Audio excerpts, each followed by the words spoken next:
All right, hello everyone, and peace of Christ to all of you. Please invite your friends, and let us do the good work for today. Today, our topic is about gambling, and for sure, gambling is very, very disgusting thing to do. And I say disgusting because it can destroy your future, your past, your family, and everything you have built in your life. And for sure, the Bible speak about gambling, and the Bible goes so tough in the gambling that those who do such a thing, maybe for some people it's not like really they don't consider it as a sin, but the Bible make it clear that gambling is one of the reasons you don't go even to heaven, because by gambling you are hurting many people, including yourself. The question is, what the Quran speak about gambling?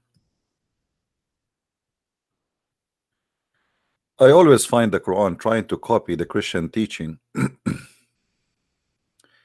and try to implement what is written in the Bible, and claim, and Muhammad he claimed that this is something coming from his own.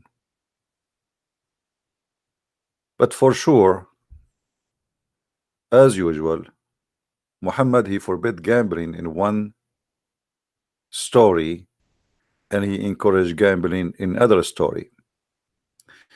If we go in the Quran, we will find that the Quran say clearly that gambling is from the work of Shaitan. Gambling is from the work of Satan.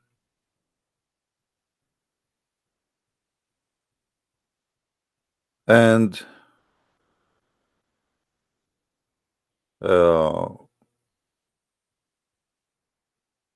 by saying such a clear sentence, obviously the gambling is not allowed in Islam as it looked like, because there is no way that the God of Islam saying gambling is from Satan, and yet you try to say to us that gambling in Islam is allowed. That will not make sense, right? The fact gambling in Islam is what Islam is about.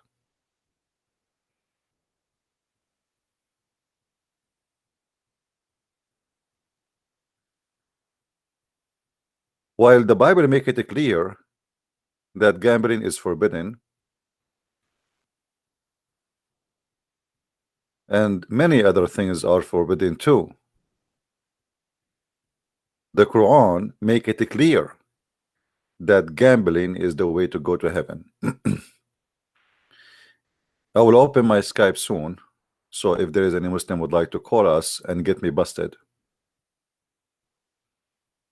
As you know, Muslims, they claim that they can get me busted. Until now, I did not hear such a thing. 1 Corinthians 6. Dare any of you, having a matter against another, go to law before the unjust and not before the saints? Do ye not know that the saints shall judge the world? And if the world shall be judged by you, are ye unworthy to judge the smallest matters? Know ye not that we shall judge angels? How much more things that pertain to this life? If then ye have judgments of things pertaining to this life, set them to judge who are least esteemed in the church. I speak to your shame. Is it so, that there is not a wise man among you? No, not one that shall be able to judge between his brethren?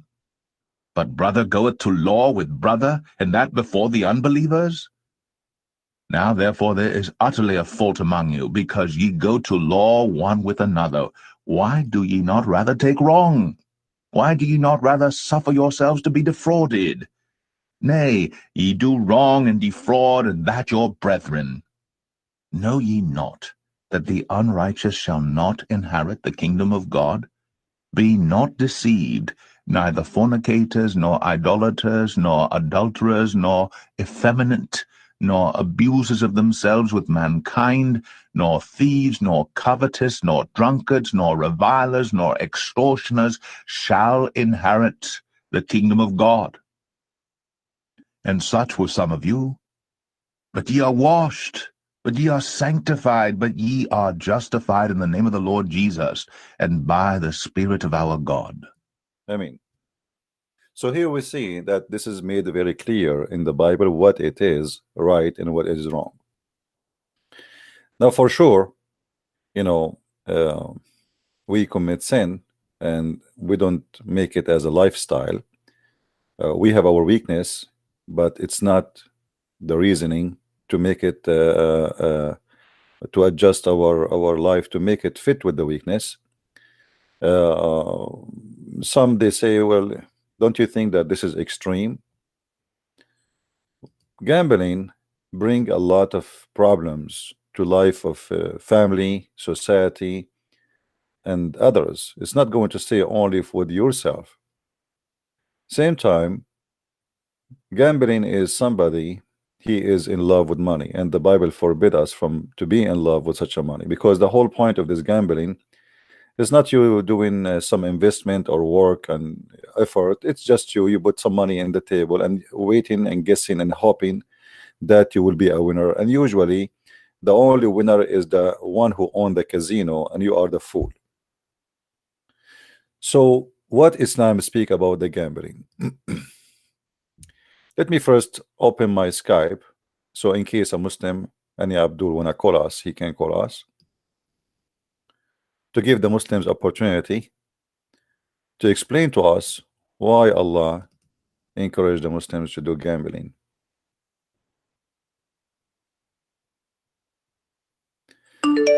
Now, in order to make Muslims get us busted, we have to give them something. I just said Allah encouraged gambling. So a Muslim now will call me and he will quote for me a verse from the Quran saying, oh, let me show you. The Quran says you don't do gambling. Who is a Muslim when I do that? My Skype is open and I will be happy to receive a call from you if you are a Muslim Abdul who can tell me or challenge me to prove to him that Allah encouraged Muslims to do gambling. Do we have any Muslim?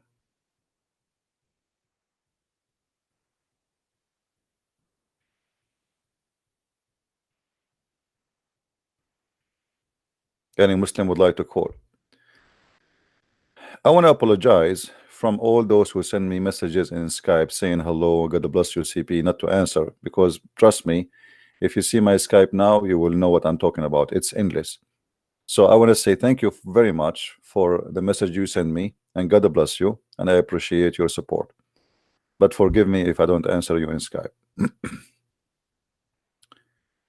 All right.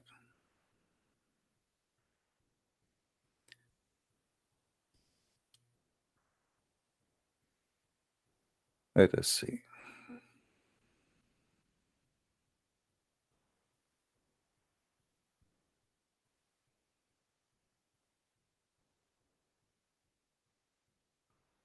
A person from Nigeria, he want to discuss with me. He is a Muslim and he want to prove to me that Allah and Yahweh is one. I mean, Allah and Yahweh is one, but we cannot find Yahweh in the Quran. That's a good one. Allah and Yahweh is one, but Allah, he teach a very bad, filthy ethic. As you see, the Bible teaching that, you know, even small things can take us away from the kingdom of God. When the Prophet of Islam even allowed the women to sleep around, as long as she don't have witnesses that she committed adultery, she is not an adulteress. And adultery in Islam is not adultery in the Bible, and theft in Islam is not the theft in the Bible, and the stealing in Islam is not the same as in the Bible. Everything, the Muslim, maybe they share same words, but they don't have the same meaning. And not to forget that the God of Islam himself is not a spirit, and our God is a spirit. So how we can have the same God? That is a very stupid, naive statement from a naive person. If we have the same God, at least should have the same nature. The God of Islam is a physical being who is not a spirit, and he has no spirit. So when a person he says such a statement for you, laugh and say to him, isn't it your God is not a spirit? If he say yes, my God is a spirit, tell him go and check in Google. Will take you 2 seconds and you will find that you are a fool. The heaven is not the same heaven. In the heaven of Christians, we don't have sex and porn. In the heaven of Islam, we have nothing but porn and sex and long penises. So to have the same God, we have to have the same heaven, the same God, same nature of God. The God of the Christian is the Father, the Son, the Holy Spirit. The God of the Muslims, he is not. Even in the Old Testament, God and his spirit above, when he created the world in the first chapter of Genesis. So the first verses in the book of Genesis confirm that God is and he has a spirit, while the whole Quran confirmed that Allah is just a physical being. He have a leg, he have a hand, he have 2 hands in the right shoulder, and he don't have a spirit. So we have totally 2 different God, not only 2 different names. So the silly who says that we have one God is a very silly person. He is a comedian, but in the wrong stage. Now we go back to our topic. Who is the Muslim wanna call me and explain to me how gambling work in Islam?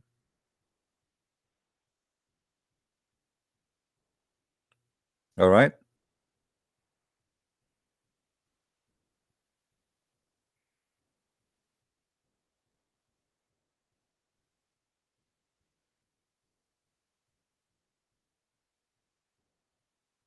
Anyone?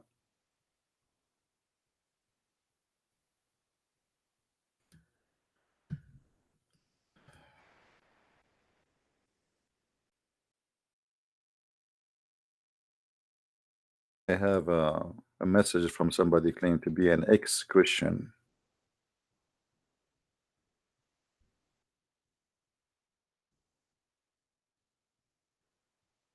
Let us see.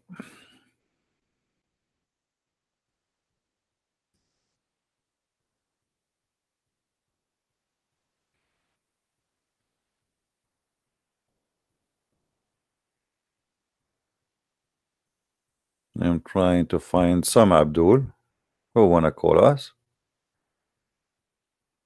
and until now I see nothing.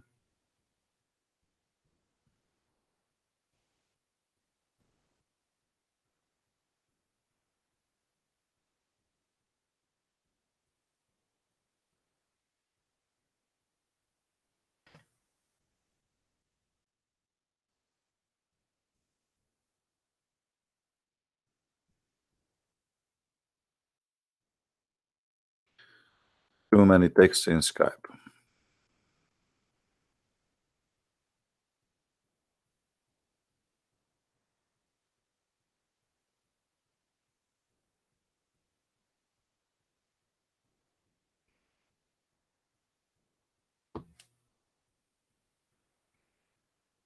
Okay.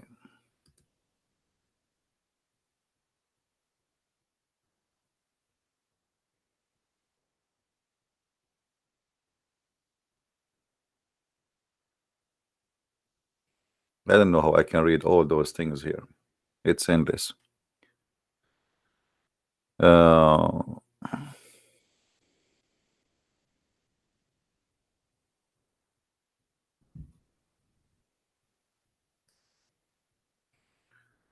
would take me 1,000 years to read all the text. So I have to stop for now, hoping that we will have some Muslims are willing to call us and they can explain to us the Quran.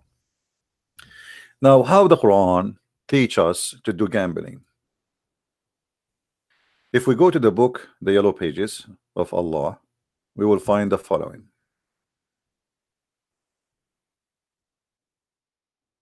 If you remember, after the debate between Mimi Hijab and David Wood, Mimi, he made a video quoting a verse from the Quran. And he was quoting specifically chapter 57, verse number 11.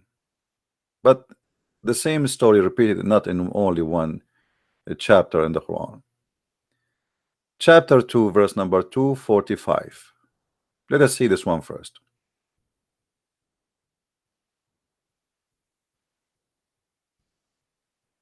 You will see in this verse, the God of Islam is asking the Muslims to make a bet on him, gamble on him. Who is that will lend into Allah a goodly loan, so that he may give it increase manifold? What is gambling? Gambling is you give some money, and you wanted this money to double or be many double, and without any work, without any effort you do. You give the money, you put the money in the table, and then the money will come back to you supposedly maybe 20 times more, maybe 10 times, maybe twice. Isn't it? This is gambling. The Quran speak about gambling and say it is from the act of shaitan, but the same book confirm that Allah is shaitan, because when you say that your God is asking you to give him money and he will multiply the money for you. By the way, Muhammad, he speak about money in heaven. He said that in the heaven of Allah, the poorest person, he will be 10 times richer than any king in the earth. 10 times. So this is real money. This is not metaphorical. In chapter 2, verse number 219, it says, they question thee about strong drink and games of chance. Say in both is a great sin. Okay. So games of chance, gambling, is a great sin. But isn't it, this is nothing but a gambling? Why the God of Islam, he need me to give him money, and he is telling me he will double my money many times? How Allah can double it?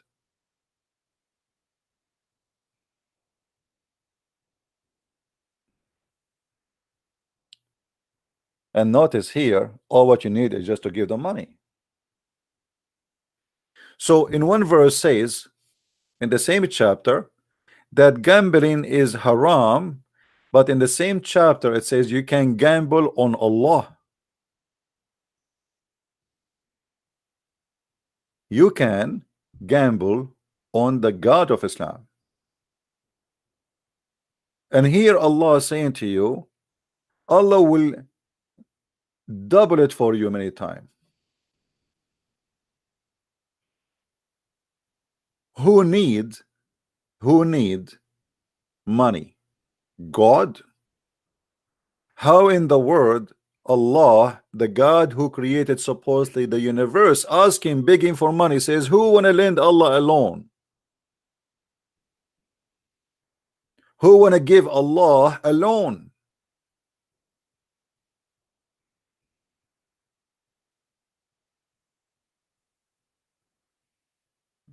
No, you don't loan from Allah, you are loaning Allah. And by the way, how this can be called a loan?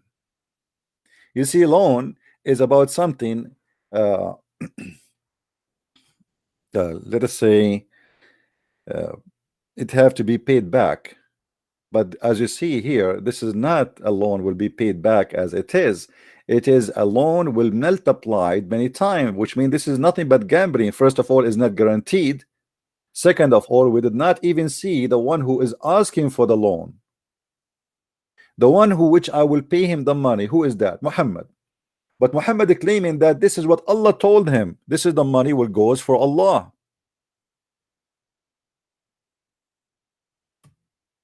A Muslim saying to me, this is a charity. What is charity? There is many verses in the Quran speaking about the charity. There's tons of verses in the Quran speaking about charity, and the charity in Islam is a joke. You attack the Christians, you take their money. Muhammad, he took from the fifth of every attack. Is that a charity? You force the Christians to pay jizya. Is that a charity? Even Muhammad, he said, you cannot even meet with me unless you pay me. Is that a charity?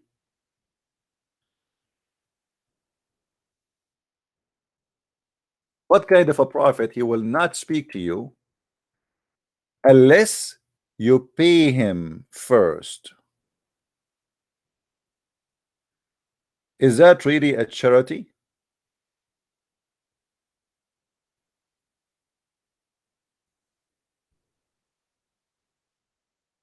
Where is the charity? Muhammad, even he asked women to give their vagina to him.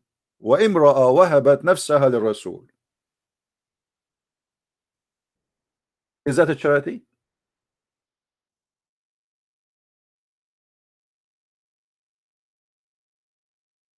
Have you ever heard of somebody cashing vagina? Take alms of their wealth, wherewith thou mightst purify them, sanctify them, and pray in their behalf. What kind of God? He say, if you pay him, I will make Muhammad pray in your behalf, and that will make him sanctify you. Is that a charity, or this is a scam?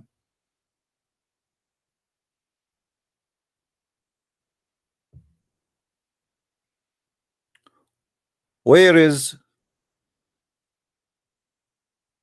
the charity in that statement?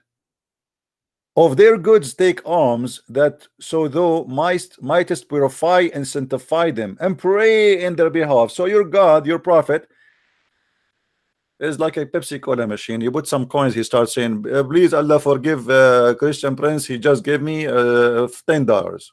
Like I have now a gentleman, he made a donation of $50. So if I am Muhammad, I will say this: okay, you paid me $50. Now I will ask Allah, and Allah, because I am Muhammad, will purify your sin. Since when, if we give a charity that will purify our sin, and the prophet of God will pray in our behalf, which means I don't even need to pray.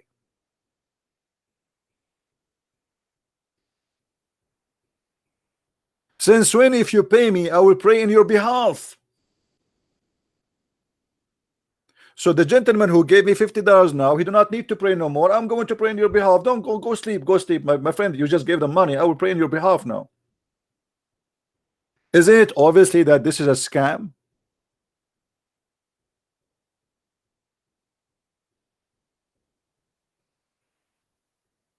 The Muslims, the funny, if you look at the text, they are saying to me, you are making up things up. It's in front of you. You pay him, he pray in your behalf. You pay him, he sanctify you. You pray him, he purify you. No money, no honey.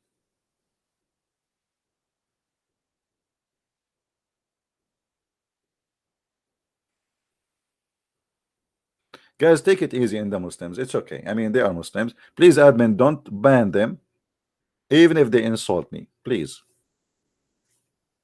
Let the Muslims talk. It's enough for them, the penalty of being a Muslim. No need to stress them more. This guy, one day he will go to heaven and he will have 70 years orgasm. I mean, I can go and build a nuclear weapon, and by the time I finish, he is not done even with orgasm. This is why the Americans are in the moon and the Muslims are dreaming about the 70 years orgasm. This is gambling. You gamble with your penis, you gamble with your God, you gamble with your religion, you gamble even with the size. Size does matter in Islam. So we give Allah a loan and he promised us an endless penis. But can you prove to me that this is not a fake promise? Can you?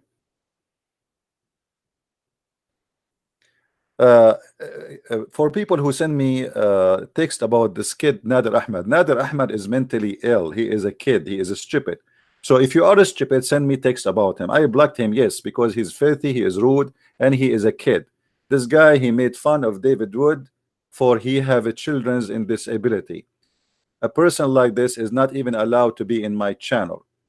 If you make fun of a child for he have a health issue, you are a certified filthy creature. So don't ever send me a text about such a creature. Otherwise, I will block you. And I will not be surprised if the one sending me the text, it is him, Nader Ahmed himself, because this guy, he have an echo problem. He want his name to be mentioned. So don't be a donkey and don't send me anything about him. And don't text me. That's it. I blocked you, even if you are Christian. Don't you know who's this guy? This guy is have mental issue. And you have to have mental issue to even to listen to him. Anyway, we welcome all the Muslims to call us. This guy don't even know how to say his prophet name correctly. And this is the same guy who agreed that his prophet have sex with the goat. Go and watch the debate.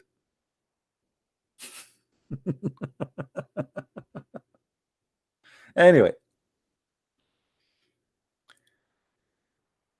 So when the God of Islam, anyone will text me about anything have nothing to do with my topic, I will block you.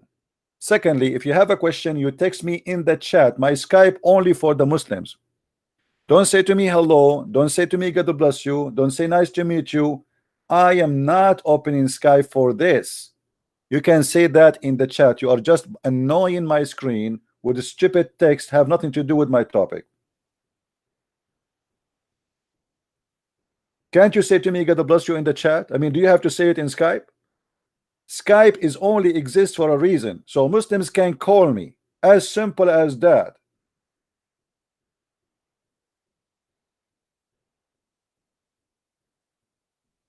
Who is that will lend into Allah a goodly loan?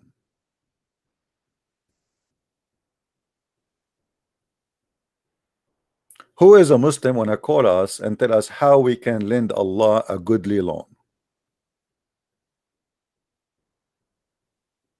Anyone?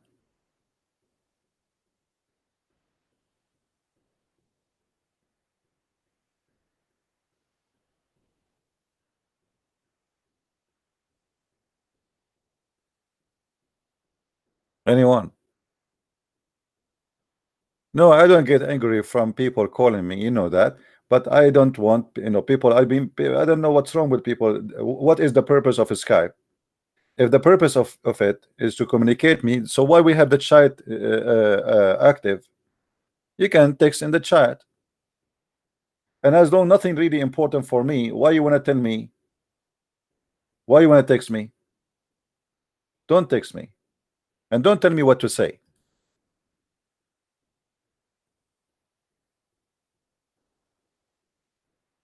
Call me, don't run away. Okay. We have a Muslim, he wanna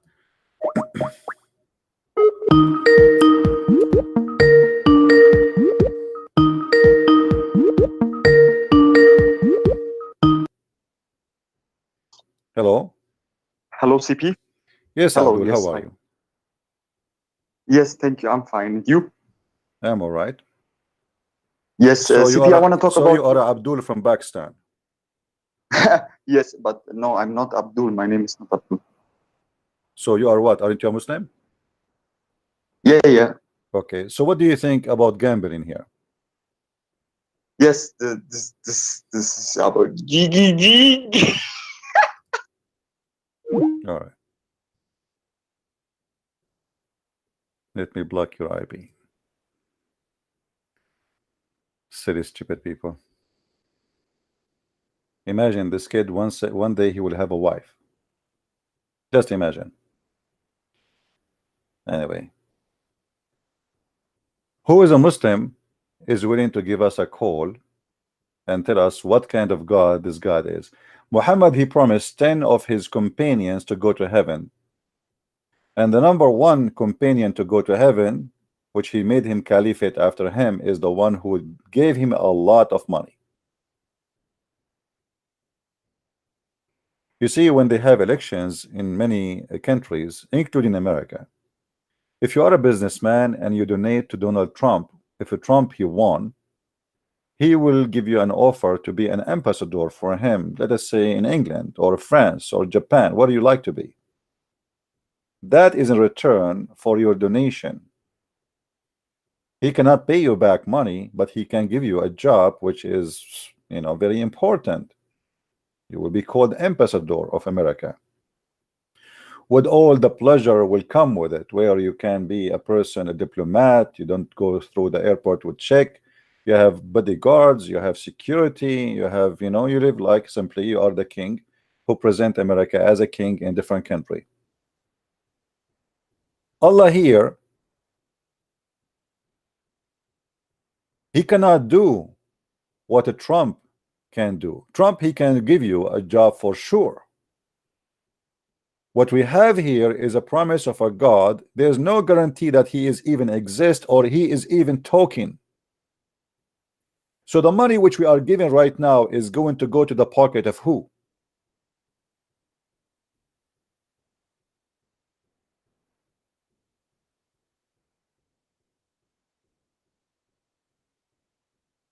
Any Muslim?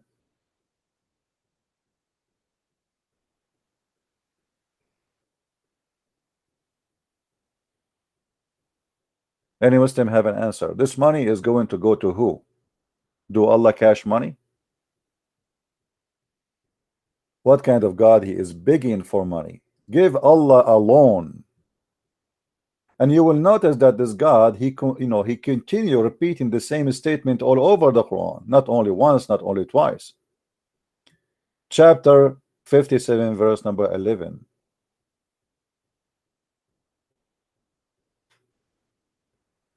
Who is that will lend into Allah a goodly loan, that he may double it for him, and his may be a rich reward?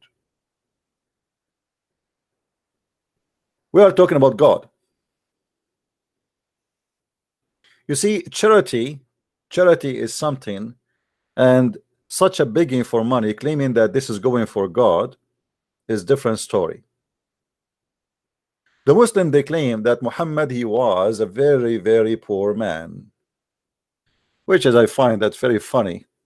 Muhammad, he have 13 wives, he have tons of slaves, women and men, and yet he don't have money. Poor guy.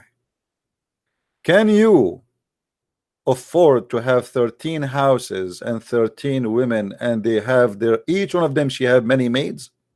Can you? What is the budget I need to have in order to have 13 houses and 13 women, and in every house I have maids and slaves, male and female, and I have to feed them all and take care of them? Is that where the loan of Allah will go?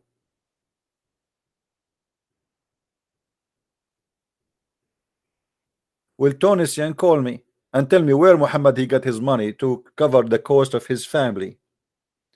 Aisha, she received hundreds of thousands of pieces of gold as gifts. Muhammad, he paid Abu Sufyan 100 camel each for his family in order to convert to Islam. Where Muhammad is getting the money from if he is poor? 100 camel for each?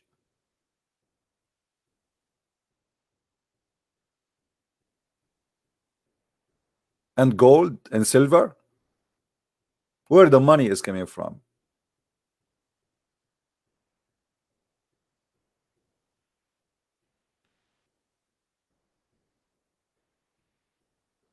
And how in the world you pay somebody to convert to Islam unless you are a scam yourself?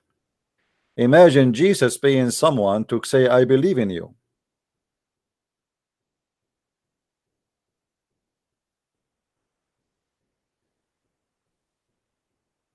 You keep saying not a true sir, but you cannot prove it wrong. Call me.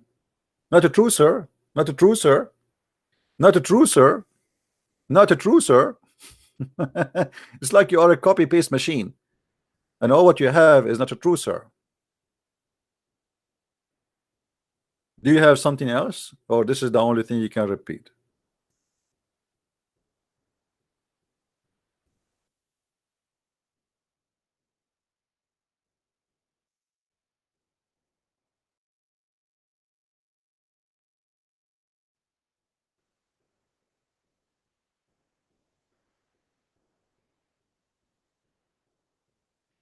Any Muslim?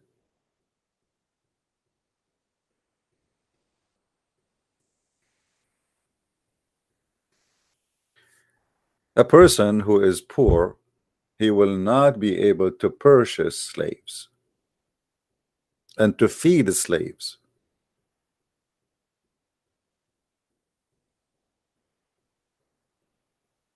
Any Muslim can explain to us what's going on.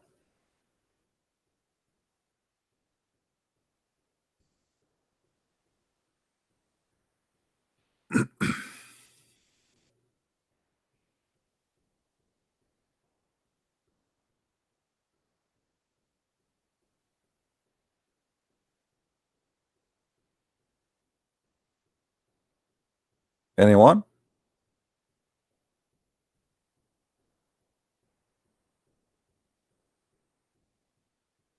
So gambling in Islam is everything. Islam is based on gambling. You are giving your money, guessing that you have a God who is going to tempt you by doubling the money back to you. And here we ask the very funny question: how in the world Allah will pay you by making your money double? Is that something you will receive in the heaven? Any Muslim?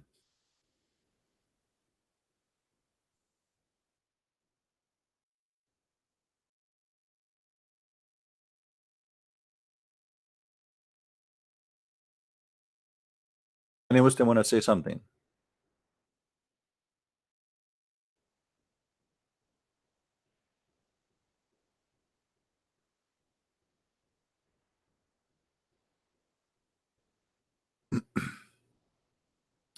Let me see if I can find you the hadith about the you will be richer than 10 kings in the heaven of Allah.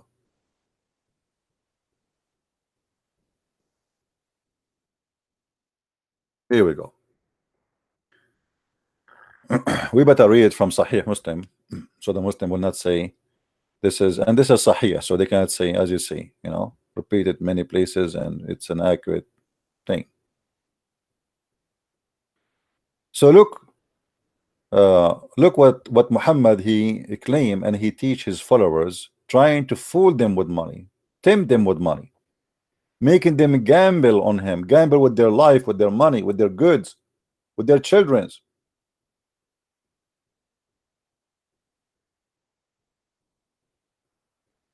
And again,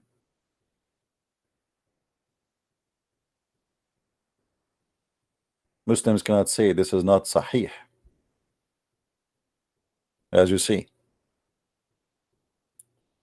While he was in the member, which means like the stage where people speak, I heard etc. Al-Mughira saying that attribute of Allah, blah blah blah. Indeed, Moses asked the Lord, "O Lord, who is the lowest in the rank among the people of paradise?" In the paradise of Islam, people are not equal. There's ranks. Yes, there's noble, there's middle class, there's poor, even in heaven. He said, a man who comes after the people of paradise have been admitted to paradise. A guy, he took the last bus, and he is told to enter it. He says, how I can enter it, or I enter, when they have gotten all their beads, they got everything, all the gifts, and all that is to be had, nothing left for me now, what I will go and do in. He said, so it said to him, would you accept if you were to have what a king in the world? Do you like to be rich like a king in this world? The guy, he says, sure, yeah, absolutely. He say, yes, yes, Lord, I accept.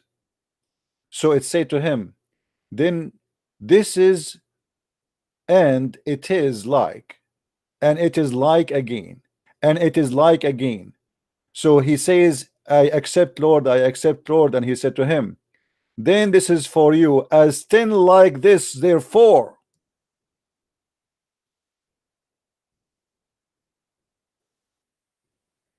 Do you see it, Muslims? Isn't it? This is a gambling. What kind of God he is promising me to be 10 times more rich than any king in the earth? What I would do with money in heaven? And what the point of being 10 times rich than a king? I will buy a Lamborghini there.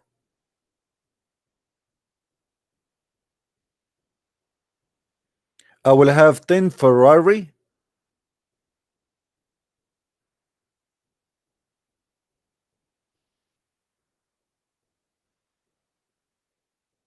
What kind of God? He is seducing us and tempting us by the money so we can believe in him. I will be 10 times more rich than any king in the earth. And here you notice how Muhammad, the fallacy of Muhammad, how he tried to fool people by saying to them, even Allah, he is discussing with you. Imagine this, you are in the door of the heaven and Allah sitting in the front of the table, and he said to him, Allah said to him, enter, enter. The guy, he said, enter to do what? People, they enter before me and they took everything, because Muslims are people who they don't leave anything in the ground. They will swallow it all. So the guy is saying, I'm late. So Allah, he said to him, would you accept if you were to have what a king in this world? Look at the negotiation now. This is like a timeshare dealer in Las Vegas. They try to scam people. They say to you, I want to sell you, you can stay in this hotel for 2 weeks, a year, and blah blah blah blah blah blah blah blah blah blah blah blah blah blah blah. Do you like to have stay in the most fancy hotel 2 weeks, a year, and then they suck your blood for the rest of the year?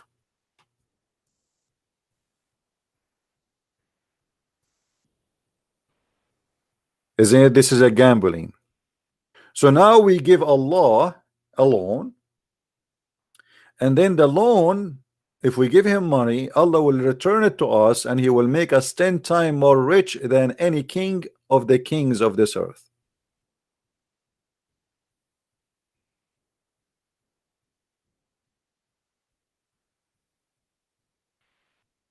What Muslims have to say?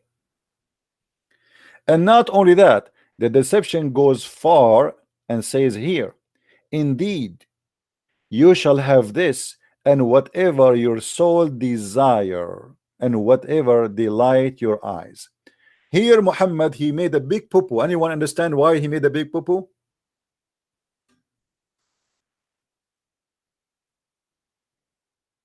Anyone knows?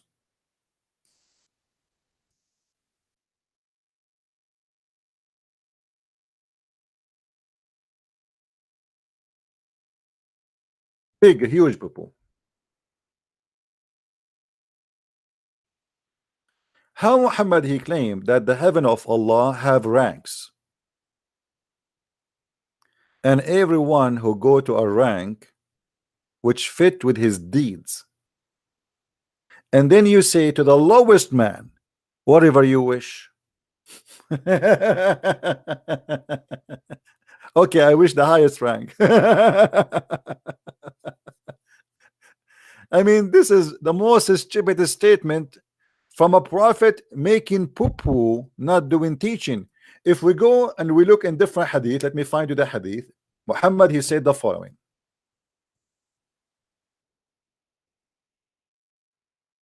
Let's see.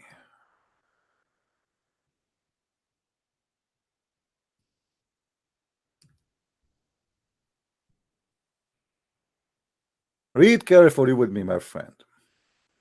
In paradise, there are 100 levels. What is between every 2 levels is the like what is between the heaven and the earth.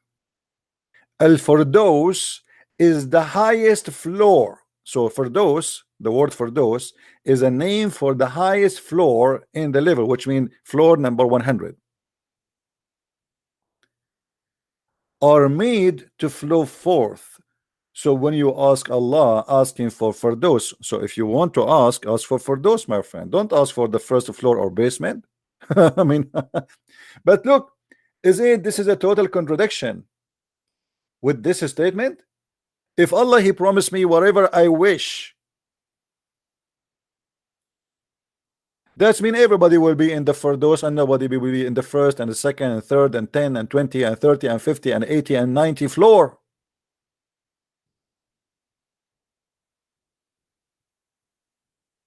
Are we following, people? Are you with me, Muslims? So how this can be from God? You are gambling with your belief, with what you call deeds, investment, giving Allah alone to receive this. But obviously, this can't be true.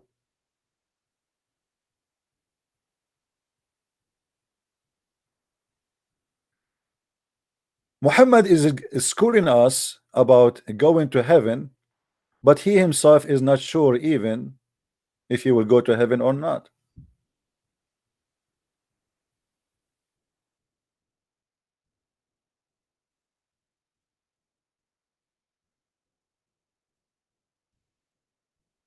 Read carefully with me. None amongst you would attain salvation poorly because of his deeds. Hold on, hold on. None of you will attain salvation because of his deeds. So what do you mean about giving them give money to the prophet so he will purify you? Guys, you remember? Isn't it you who said take of their goods and take alms? Isn't this a deed? So you purify them and sanctify them?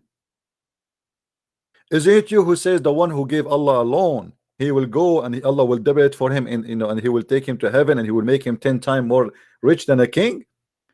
And then you say to us that your deed will do nothing. Hello? Your deed have nothing to do with going to heaven. Read carefully. None amongst you would attain salvation purely because of his deed. A person said, Allah messenger, even you thereupon he said, yes, and not even I, except that Allah warps me in mercy. Even Muhammad is not sure he will go to heaven. Do you see it? So all the deeds Muhammad he was fabricating in the Quran and in many other hadith about giving him money, giving him your wealth, giving him your farm, giving your children to go and fight for him. This is all deeds of life, but deeds will not take you to heaven.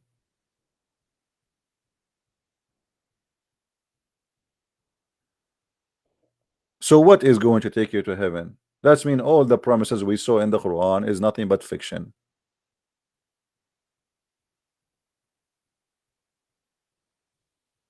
Right?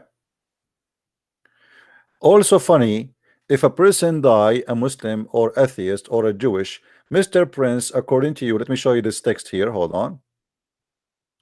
As long the Muslims are not calling me, we have to show you their comment.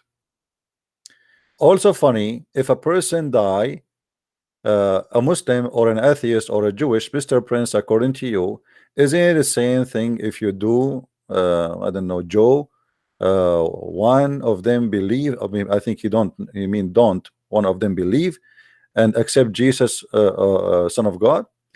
My friend, believing in Jesus have nothing to do with giving money. We are talking about religion, focusing in giving money so you might go to heaven. Jesus is not asking you for your money, and he never said if you give me money I will take you to heaven. We have a God who says you have to pay him, you have to lend him, you have to spend your money on him, and by doing that he sanctify you and he purify you. If you give him a mortgage, Allah will forgive your sin. Believing in Jesus have nothing to do with money. You see, the simple thing to speak about gambling is about to have money involved. Money. There's nowhere in Christianity it says if you give money, you are saved. Nowhere. The God of Islam, he have tons of verses speaking about giving him money so you can forgive your sin. Read carefully with me. If you lend into Allah a goodly loan, he will double it for you and will forgive you.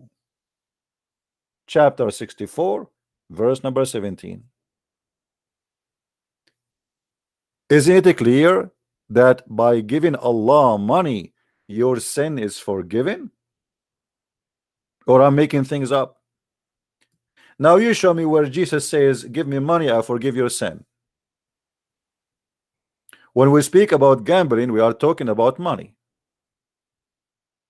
I give you money, in return I forgive you. I give you money, in return I send you to heaven.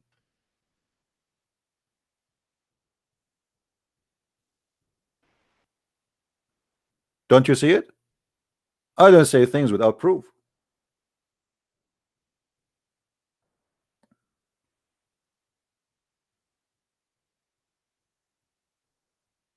Oh, what you are saying here, give Muhammad some money and Muhammad, he will forgive your sin. Who is going to receive the money? Allah? No, Allah, we never saw him, we never heard of him. I mean, even Muhammad, he never has heard the fart of Allah. So where is Allah? Who is going to get the money? Muhammad. And Muhammad, if he is a decent prophet, he should not say, if you give Allah money, he forgive your sin. Because simply this is nothing but a scam. And to believe in such a thing, you have to be a fool.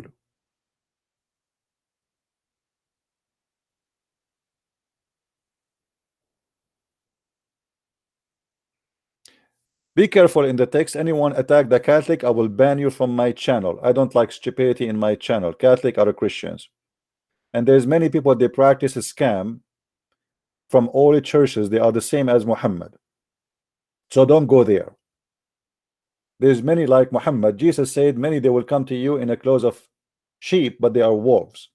So they collect donation from people. They ask them to call, you know, you open some, they call them Christian TV, the same as Muhammad. They are Muhammadan actually. They are Muhammadan, but they claim that they are Christians.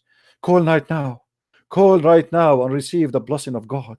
Call now and make a donation. I mean, this is a scam, obviously. That is Islam, as you see in front of you. So those scammers can be exist in many churches. This is not about Catholic or Protestant, or there's many men who worship money and they try to fool the naive you to pay him. If you make a donation for me and I say to you, oh, if you donate to me, God will forgive your sin, that's mean obviously I'm making a scam and you are the fool. And this is exist everywhere in the world. Muhammad is not the only person who practices scam. There's many, they claim to be priests, bishops. They are a scammer like Muhammad.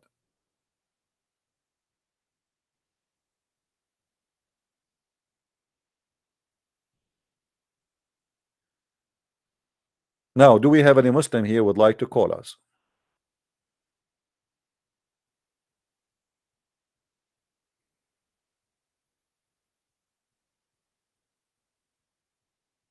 Don't ask me, guys, about what do you think about Shabbat. What do you think about? Who care? Ask him. Go ask him what do you think. You say what you think. Focus with me in my topic, please. You know, we are sometimes like Muslims. A Muslim, they ask, they call the sheikh, brother, what do you think about Nu'man Khan? Brother, Nu'man Khan, brother, he is a very decent Muslim, and even he take off his shirt in the front of the camera because he like to see the abs in his belly bump. I mean, what is my business with this? Come on. We are teaching here about the cult of Islam, not about this guy and that guy. Focus with me.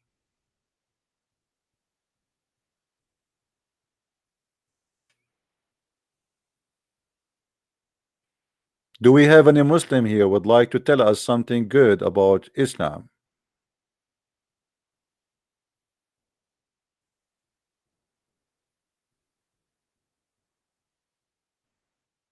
Yeah, I am willing to ban anyone is taking our topic out of the topic. You don't like it, you can leave. This is not a place for a bunch of kids. They want to gossip and talk about this guy and that guy. Here we have a real education. You don't like it, close the door and take the first bus in your way.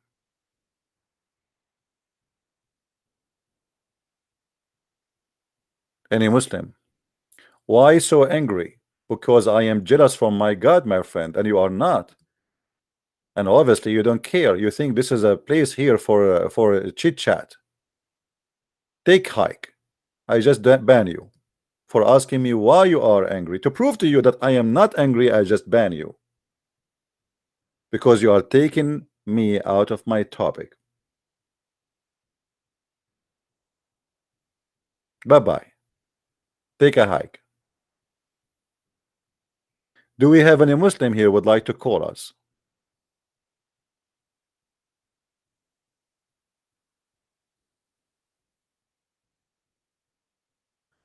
Ramble, I told you don't ask me about Walid Shubat or anyone.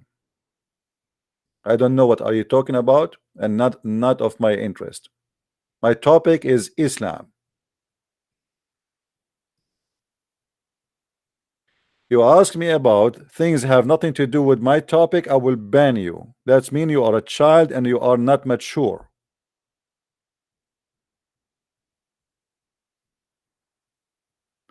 If our class is about mathematics, don't ask me about biology.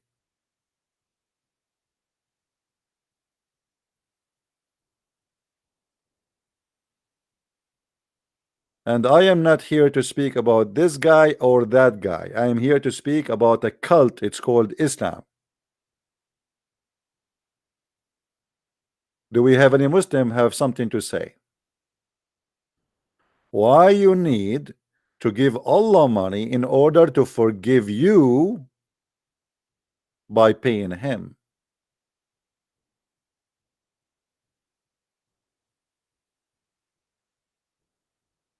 Well, obviously Muhammad is a businessman because Allah is not the one who will get the money. It's Muhammad to go to his pocket.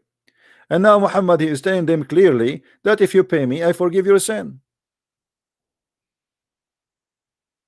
This is a gambling 100% because now you are paying money, putting it in the table, hoping that this will double it for you many times and he will forgive your sin. So we showed you verses where it says Allah will double the money many times, and we show you the verses now where it says that he will forgive your sin too.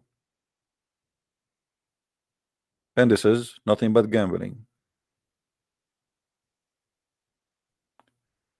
Any Muslim can prove me wrong because we own Allah everything. What we own Allah everything? That's funny of you. So if you own Allah everything, why Allah he need even your money? He have it. Good one, good one. The one who created the heaven and the earth, cannot he send like 1,000 kilogram of gold to Muhammad? You know, you're a prophet of Allah, ask him.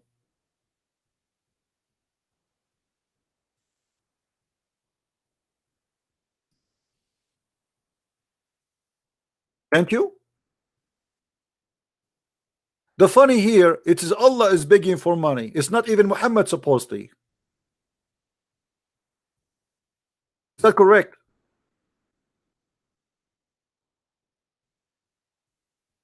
You see, you Muslims, you are praying to Allah 5 times a day, and look what happened 2 days ago. Millions of cockroaches and locusts, they attacked the Kaaba and Mecca.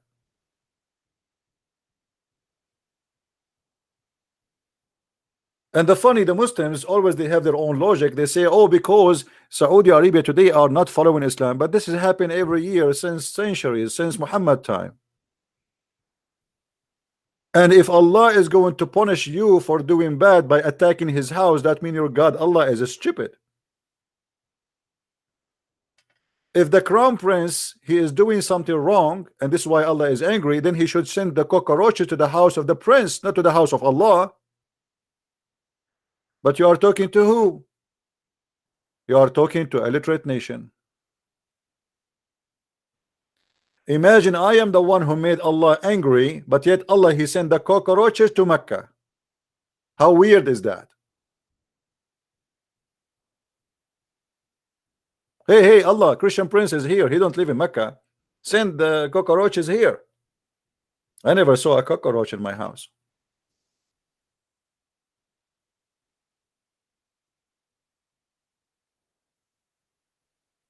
You Muslims are being silly. Your God get upset from you, so he attack his house. Isn't it the Quran in the chapter of the elephant? Allah says that Allah he sent an army of birds to defend the Kaaba. Well, send the birds to eat the cockroaches. Can't you? And instead of giving me a speech about protecting the Kaaba by sending birds, where is the same birds? In chapter 105, at the end of the Quran, it says there's a chapter is called the chapter of the elephant, which I find it one of the most funny, stupid chapters in the Quran. Who in the world want to believe in such a garbage? That there's an army of elephant came to destroy the Kaaba, and Allah he sent F-16 birds, and they are carrying rocks. And not only that, they aim, and the rock fell in the top of the head of the elephant. Bingo. Why you are buying the AWACS? Why you are buying etc.? Here we go. You have the flying birds of Allah. What about we see the birds coming to save the Kaaba from the cockroaches and from the locust and from the what they call them? Crickets? They call them crickets?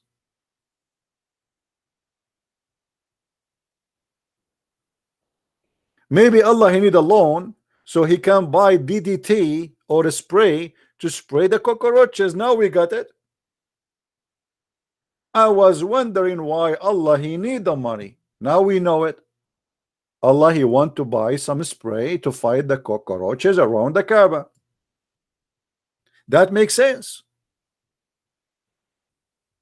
The locust, am I saying correctly?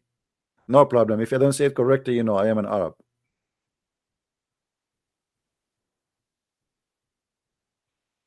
Hello?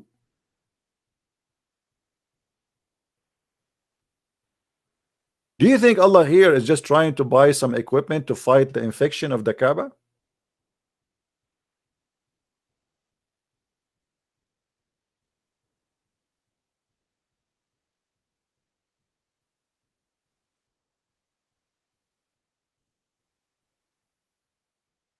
Anyone?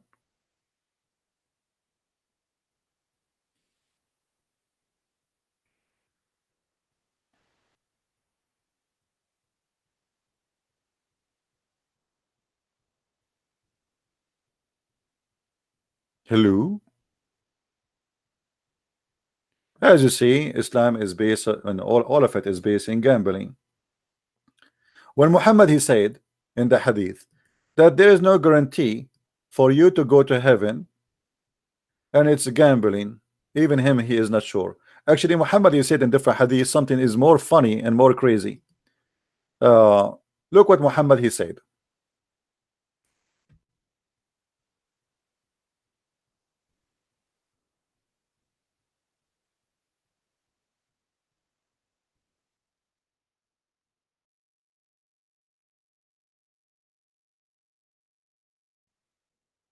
According to Muslims and according to Muhammad, Allah he wrote for you your destiny. Allah wrote for you your destiny. So you are spending your life doing the act of people who go to heaven, as you see with me in the screen. Read with me carefully.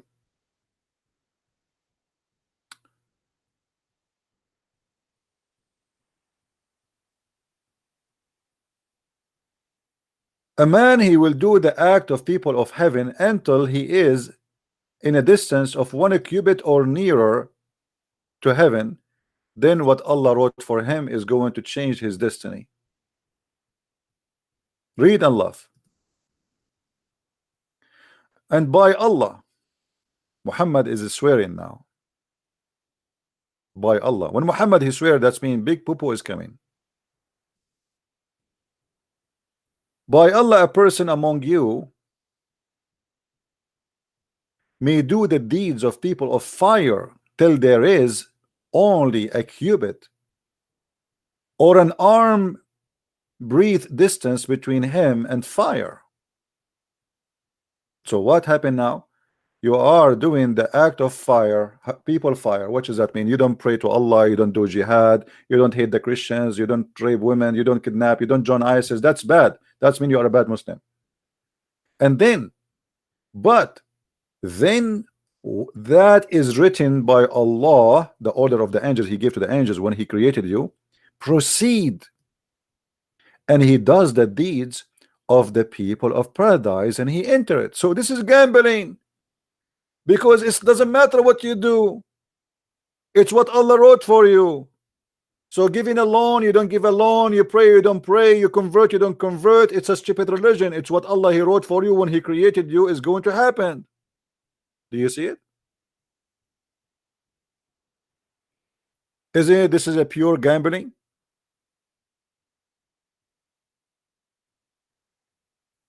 So why you want to give your money to Allah if that will not help anyway? What is written by Allah is going to change. And look what Muhammad, he proved my point by continue saying the following. Read carefully with me. Muhammad, he said, not me, because now the Muslim they say, oh, you are making things up. Muhammad, he said, and this is Sahih al-Bukhari, as you see, Abdul, not my statement, and this is Sahih. All right. Muhammad continues saying, and a man may do the deeds of people of paradise till there only a cubit or two between him and paradise, and then that is written, proceed, and he does the deed of the fire, and he enter fire. Look at this poor Abdul. A brother Zakir Naik, he is going to convert people to Islam around the earth all his life. If we ask Zakir Naik what he think about this, he will say the following. Brother Hitler, according to the hadith, if you go to the hadith of Sahih al-Bukhari, hadith number 6594, it said that a person, he might do the deed of hellfire, or a person, he might do the deed of heaven all his life until there is a distance between him and hellfire or heaven, a distance of a cubit. Do you know what a cubit mean? Like, yeah, like the side of my mouth, sorry, my nose. So he is almost in the door of the heaven or almost in the door of the hellfire, and then what is written by Allah is going to take over. Hey, brother, are you saying to me that all your life was garbage for nothing? You are doing da'wah, trying to convert people to Islam. At the end of the day, it's what Allah he wrote for you is going to happen, right? Absolutely, brother. Absolutely. It doesn't matter what I did. It's what Allah he wrote for me already. So we pray for Allah that Allah he wrote for us to go to heaven. Thank you. That is heaven. It's a gambling. You convert, you don't convert, you do good deed, you do bad deed, who care? Do you see it, Muslims? Do you see it, Muslims?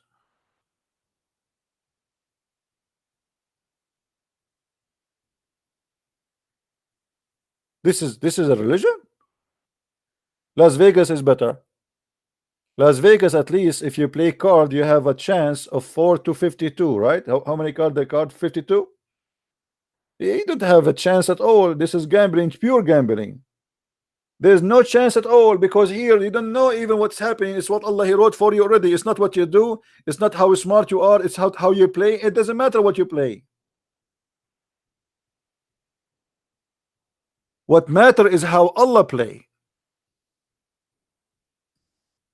In this game of gambling in Islam, the only one he play is Allah.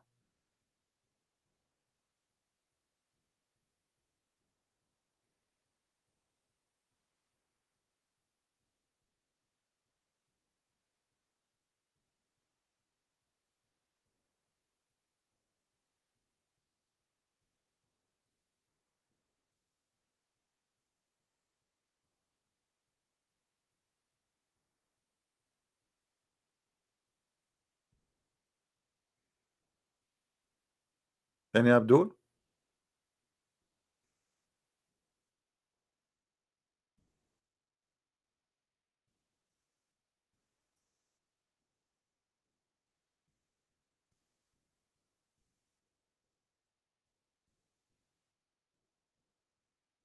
Who's Abdul?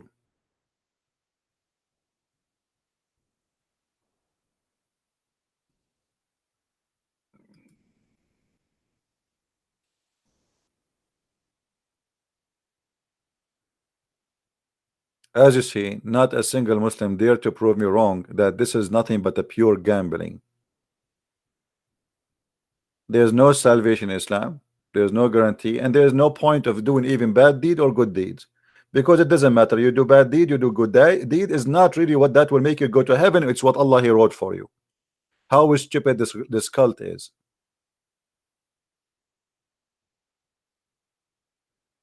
How stupid such a cult is. And all what we see the Muslims saying in the chat, you are taught 100% wrong, but they cannot say to us how we are wrong.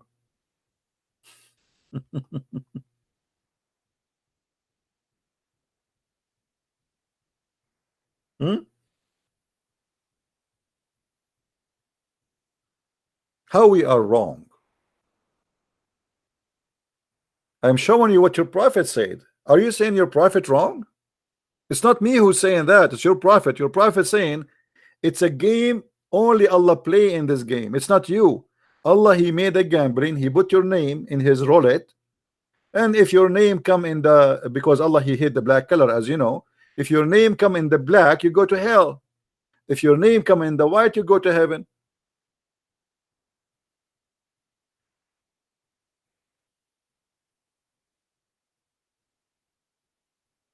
What do you say?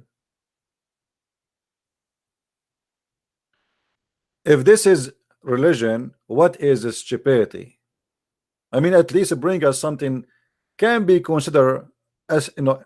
You see, Jehovah's Witnesses are stupid, but they don't go that far with their stupidity. I mean, this is way far beyond stupidity.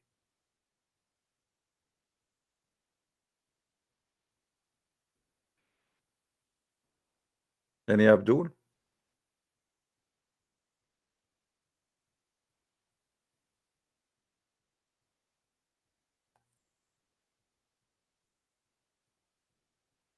Any halal Abdul?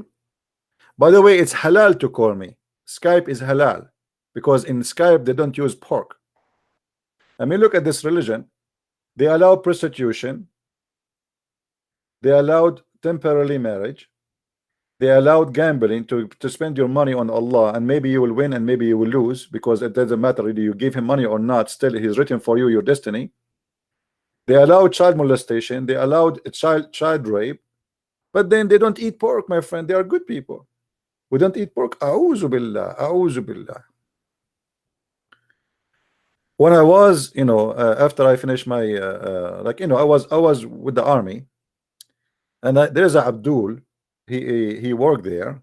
He's a civilian. Because I'm Middle Eastern, he go with me to eat. Almost for 6 months. Every day we go to the, like, there is a restaurant close, so we go there. The Abdul, he asked the waiter or waitress, say, do you have halal pork? The waiter or waitress, they laugh. They said sure, and they show him the menu, and then he chose his dish. After like 6 months, he said to me, what are you eating? But this time I said to him, when he asked me, I said, what is that meat? I said, this is in Arabic khanzir. He said, what? You eat khanzir? What? What? He said to me, you eat khanzir? I said, yeah, I eat khanzir, which means pork. He said, Auzu billah. I said, you eat it. Are you joking or what? He said, no. How you eat khanzir? I said, you eat it. You are eating khanzir for the last 6 months. He said, me? I said, yeah. It's twin. He said, no, you are eating khanzir right now, right now. Aren't you the one who keep coming here saying, do you have halal pork? He said, yeah. He said, don't you know that pork is khanzir, you idiot? He said, what? So the guy, he thought that this is like a name of a dish or something, you know, halal pork. He's an idiot. He do not know. He don't speak good English. So He come to the restaurant, he asked if they have halal pork, and the people, they show him what pork they have, and he is eating for the 6 month, last 6 months, halal pork. And I thought he's joking, and I thought, you know, like, that's what I thought. I mean, he's being he's joking, he's not, he don't care for Islam, you know. I never thought that he's an idiot, he do not know what he's eating. And then he said to me, how you eat khanzir? You are eating khanzir even now. Look at your dish, the dish in front of you. I said, this is khanzir? He said, yeah. And then after that, since that time, I said to him, by the way, your face has changed. You look like khanzir. By the way, brother, your lips look like weird. You know, since you start eating khanzir for 6 months, look at you. Your lips has changed. Your nose, even your nose look different now. I mean, what an idiot. So they do all the crazy stuff in the world, yet they claim that they are good because they don't eat khanzir. Look what the Lord he said. Is not what go in your mouth make you dirty, but what come from your mouth. That is wisdom. A Muslim woman, she cannot walk alone in the street in Saudi Arabia, but yet nobody there is eating khanzir. So why the woman, she is not safe to walk alone? Obviously, not eating khanzir did not make you have a good society. In the Middle East, you cannot find a house without bars in the windows. Why? Because if you leave your house without bars for 5 minutes, they will break in and they will steal all your money and all your furniture. But they don't eat khanzir, brother. Those are good religious thieves.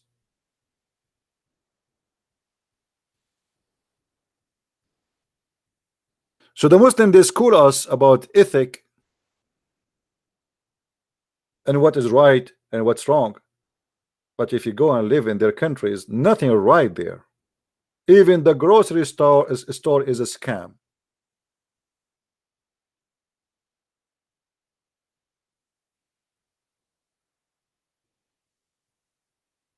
So based on the hadith in front of us, if you eat khanzir all your life, it doesn't matter, because what Allah he wrote for you, like you are eating khanzir all your life, breaking the command of Allah, huh?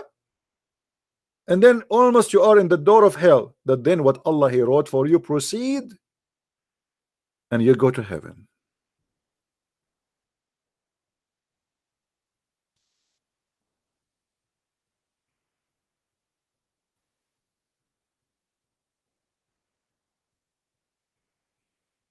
Anyone?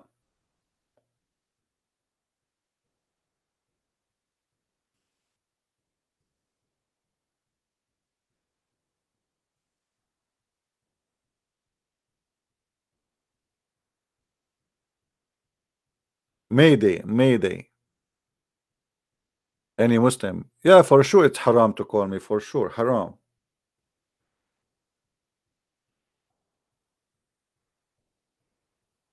They knew they cannot. Yeah, but it's not haram to try to fool a girl. She is 17 years old to convert to Islam, but haram to talk to Christian prince. It's not even haram to sleep with the women. She go to the bar even if she eat pork. It's halal. When they arrested a Saudi prince and they said to him, is it haram in Islam to sell drugs? He said, yes, but I don't sell to Muslims. By the way, the biggest producers of drugs in the world are the fanatic Muslims, not even just normal Muslims. Taliban, Pakistan, Hezbollah, you name it.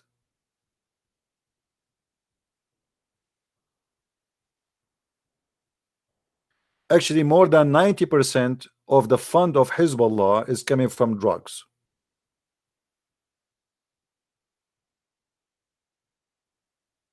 And 100% of the fund of Taliban is coming from drugs. But they don't eat pork. When we find that in Google, #1 country who search for sex with donkey is Pakistan, and then we find that the government of Pakistan sending a legal complaint against Christian Prince to YouTube. Have you, I mean, can you believe it? A government of a country like Pakistan complaining against and making a legally claim against Christian Prince. I mean, who is this guy, Christian Prince? You are a country, you're Pakistan. I am a threat to the security and the stability of Pakistan. The drugs, my friend, is all over in the country. The terrorism, the weapon in the street, the terrorist. But Christian Prince is the problem.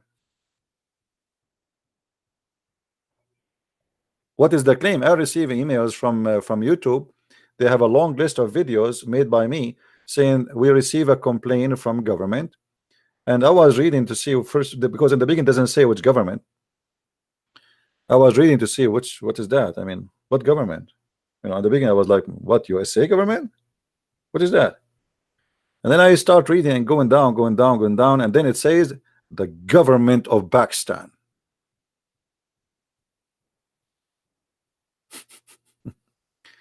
I'm thinking, guys, to go vacation to Pakistan. Who wanna go fund me to go to Pakistan and pay for my funeral there?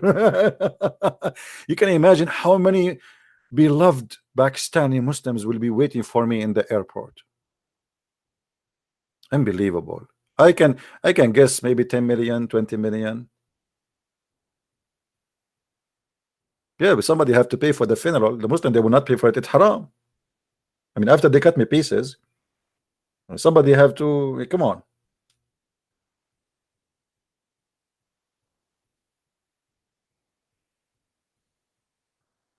The Abdul will be lined up in the airport to give me a hug.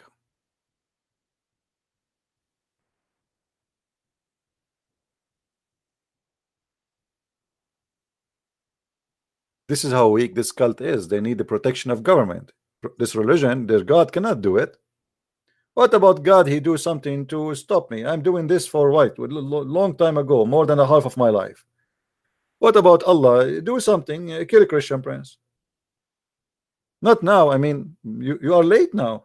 If you kill me now, Allah, don't do it now. Just wait until I finish the. Please, Allah, please finish. What about Allah? He gave me a heart attack right now as we speak.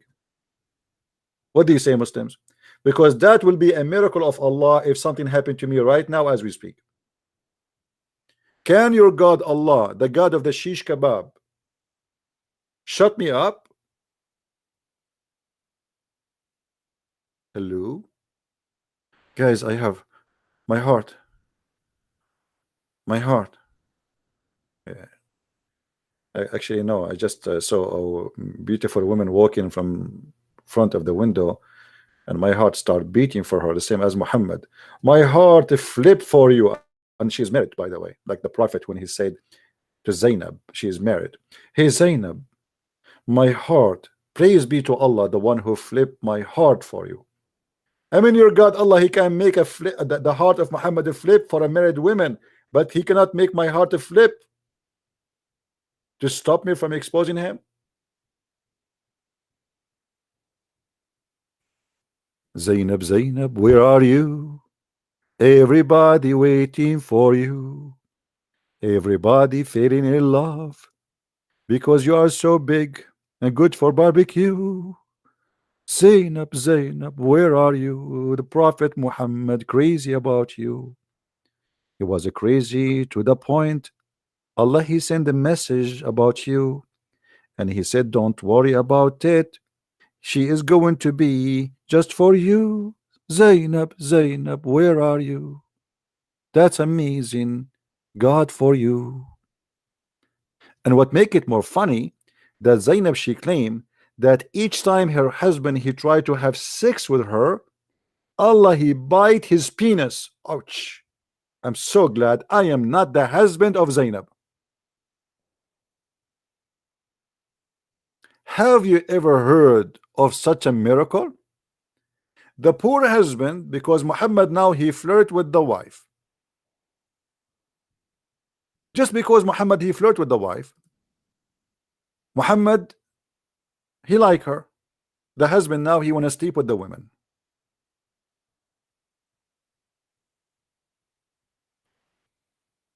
As a husband, his wife, it's his lawful, it's halal, it's halal. No, it's not halal no more, because the second the prophet he wished to have her, your penis cannot touch her. So according to Zainab, since the prophet he had said what he said, that he like her and he have a lust for her, each time her husband try to have sex with her, Allah he make his penis swell.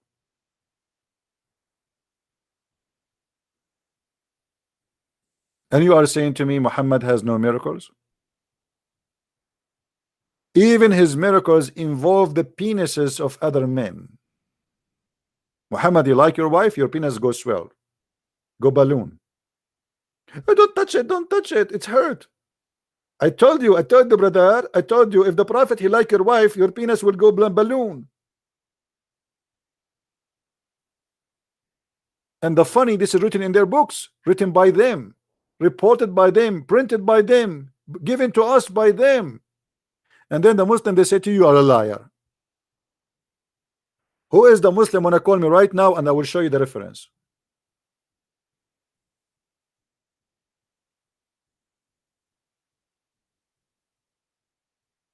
Any Muslim?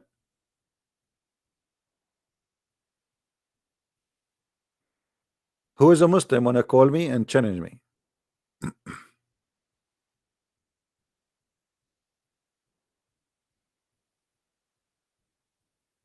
They don't dare.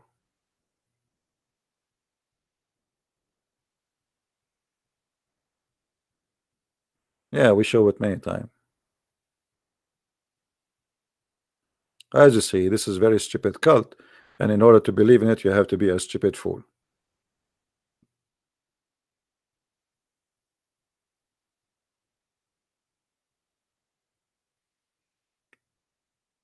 Any beautiful Muslim would like to call us?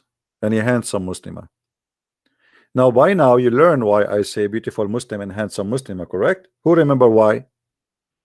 Let us see if you guys are learning why I say beautiful Muslim and handsome Muslimah.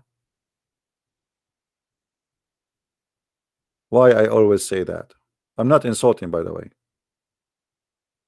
Because according to Muhammad, a Muslim man he can shave, he can take hair from his face, but a Muslim woman she cannot. So who is the handsome here with the beard?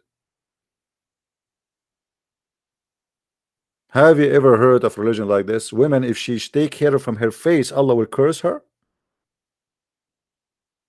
But if a man he do the same, Allah will not curse him. What kind of religion this religion? Are you saying that you Muslims you like women to be having a mustache and beard? And by the way, the only way to find out if a Muslim woman she is religious or not is the hair in her face. If she have the skin like she work in high eyebrows, in her mustache, in her beard, that means she is a false Muslim. She is not practicing what Muhammad he said. Especially if she is coming from an ethnic which is hairy like us. We are Arab, we are hairy. You know, once I went to the swimming pool, they kicked me out. They thought I'm wearing my clothes. They said, sir, you cannot swim with this your clothes. I said, I am not wearing anything. This is my hair. And this is what the atheists they use against me in the debate. They said to me, we heard you once saying that you have a lot of hair. Okay, this is a proof that the atheism is true.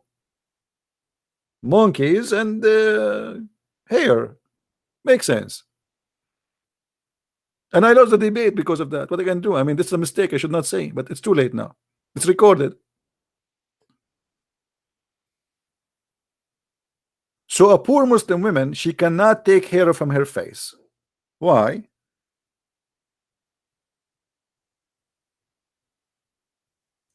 Allah will be upset. Why? Because, brother, if you take hair, you are changing the way Allah he made you. So why the prophet he used to do sugar and he take hair from his body? Why Muhammad wives they have, and guys look at this hadith, Why in the word the wife of the prophet? She is reporting to us that the prophet, he used to use sugar wax to clean the hair around his penis. Please CNN. Yes. We have this time not fake news, we have real news. Do you like to publish it? Sorry, we publish only fake news, but this is real news. It's proven by Salama, the wife of the prophet himself. The prophet now, as we speak, he cover his gentile area with wax, and he is removing hair. Are you sure from that? Absolutely. Do you have witnesses? The wife of the prophet, and she is there right now. She is holding it for him. She is holding what exactly? I mean the dish which have wax in it, not the, you know. So why Muhammad, he can remove hair, but the women, she cannot remove hair? Why the man, he can do circumcision, the women, she can do circumcision, which means changing the way Allah he made you. If the point is you cannot change the way Allah he made you, Muhammad, he color his hair, he wanna be redneck. Muhammad, he cut penis. Muhammad ordered circumcision for women. Muhammad, he shaved the hair from his body, not only for his pubic area, all the area, all the body. But Allah will be upset just from a woman removing hair? Read carefully. The Prophet SAW cursed the women who practice tattooing and those who seek to be tattooed, and the women who remove hair from their faces seeking beautification. How disgusting. How disgusting. And this is why until now I am not married. I signed a dating website. It's called hairywomen.com, hoping to find a woman fit with my religious belief. Hairywomen.com is halal dating website where all women are very hairy, organic. You meet a girl, she is hairy, and you are the first time seeing her, and you say to her, I am in love with your beard. She say, oh, sorry, I'm shy now. Truly, truly, your beard and your eyebrows, they are thick like mustache. MashaAllah. And look at your mustache. They are even thicker than mine. Alhamdulillah. And now we became two men in the house.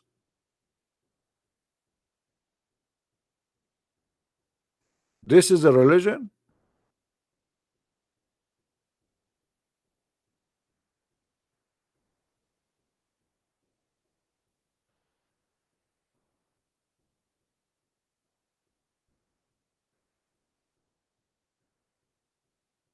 This is really a religion?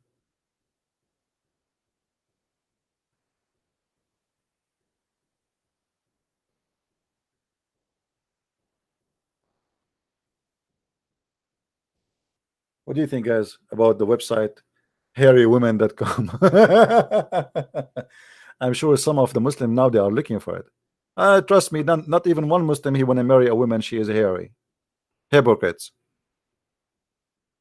I never saw a woman in the Middle East, I don't remember a woman she have not taken hair from her face. You know, Middle Eastern, we are Middle Eastern people, we are hairy. So not only men are hairy, men and women. So if a woman by the age of 20, 25, she did not take hair from her body, she will look literally like a man.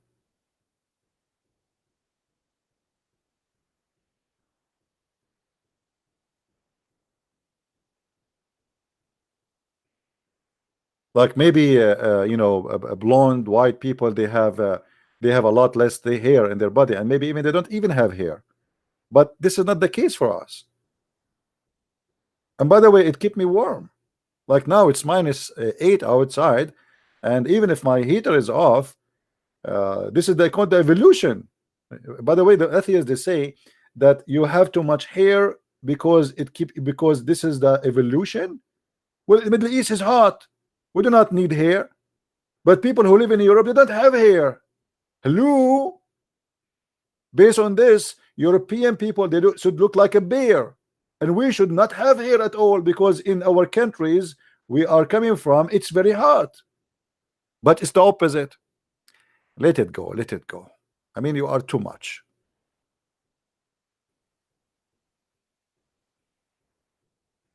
Hmm?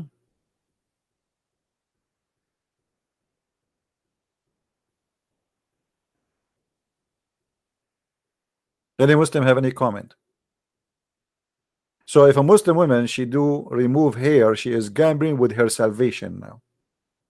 See, I feel sorry for you. You lost salvation just because you remove hair from your face, seeking beautification. You should not seek beautification. You should see ugliness.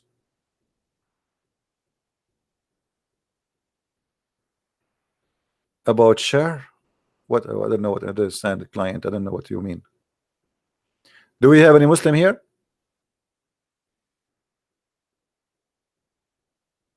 So Muhammad, he shaved hair from his body, all his body. Muhammad, he clipped and he cut his hair. Muhammad, he colored his hair red. Muhammad, he put eyeliner 3 times a day. I asked many times Muslims why the Prophet he put eyeliner. He said he want to be pretty.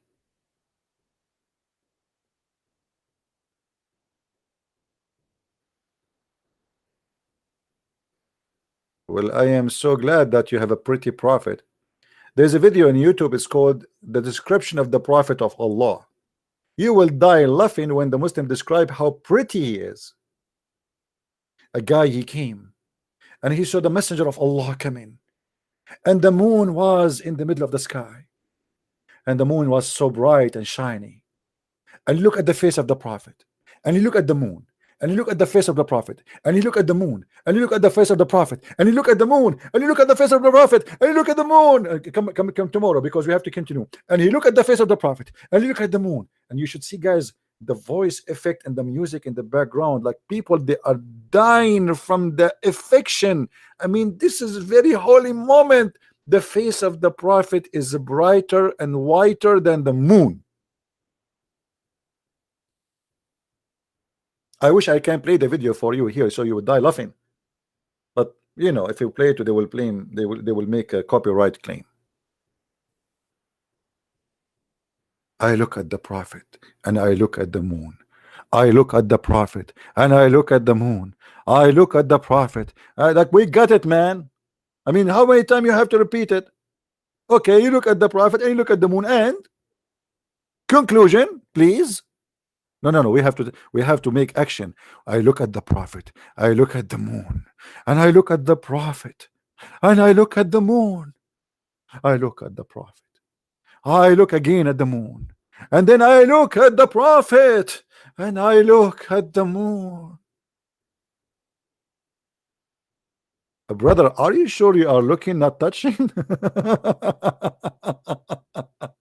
Oh boy. Yes. Alhamdulillah. Alhamdulillah. Alhamdulillah. I'm a Muslim. I'm a Muslim.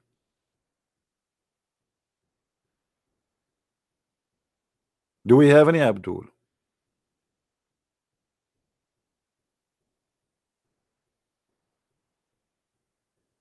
Sihr. Somebody asking me to talk about Sihr. My friend, stay here now. We don't want to change the topic. We're talking about gambling.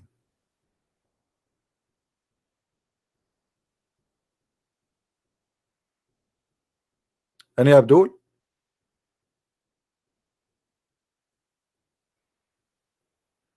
Actually, I'm not going to stay long today. I have some water in my ear, actually both of them, and you know, I don't feel comfortable with my ears having the headset over my ears. I took a shower, which is unusual for Arab, by the way. We Arab, we take a shower like once a while. I forgot when last time I took a shower. because I'm not used for a shower, so now I have some, like in the shower, some water get in my ears, and I have to go and pray for Allah to dry my ears. Otherwise, I will end to be deaf like Allah. Look, the Muslims are praying to destroy Israel for the last 70 years. Allah hear nothing. Destroy America. Allah he hear nothing. They pray before they attack Israel, they lose. Allah he do nothing. So either Allah he don't have a hearing or he don't have reception. You choose one.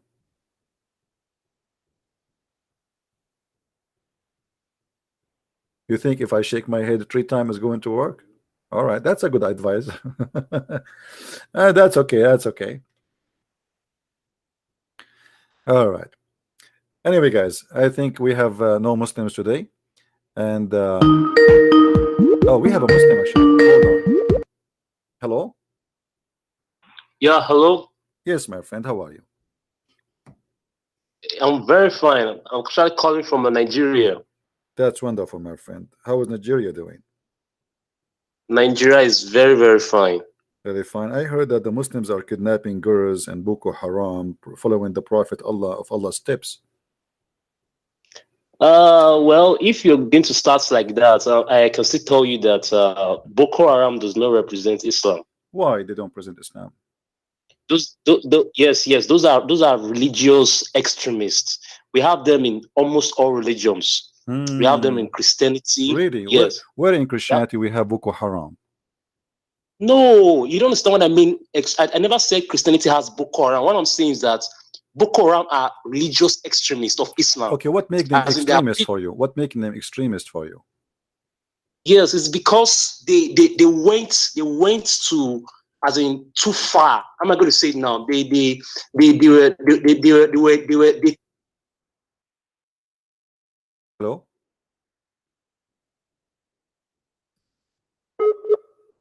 I lost him.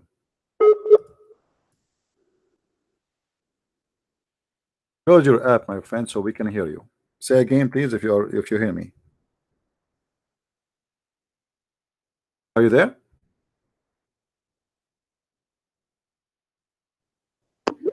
Hello? Yeah, I'm sorry. This network problem. It's all right, no problem. I understand, my friend. So a terrorist, he don't present Islam, correct? Yes. Okay. What wasn't your prophet a terrorist himself? No. Okay.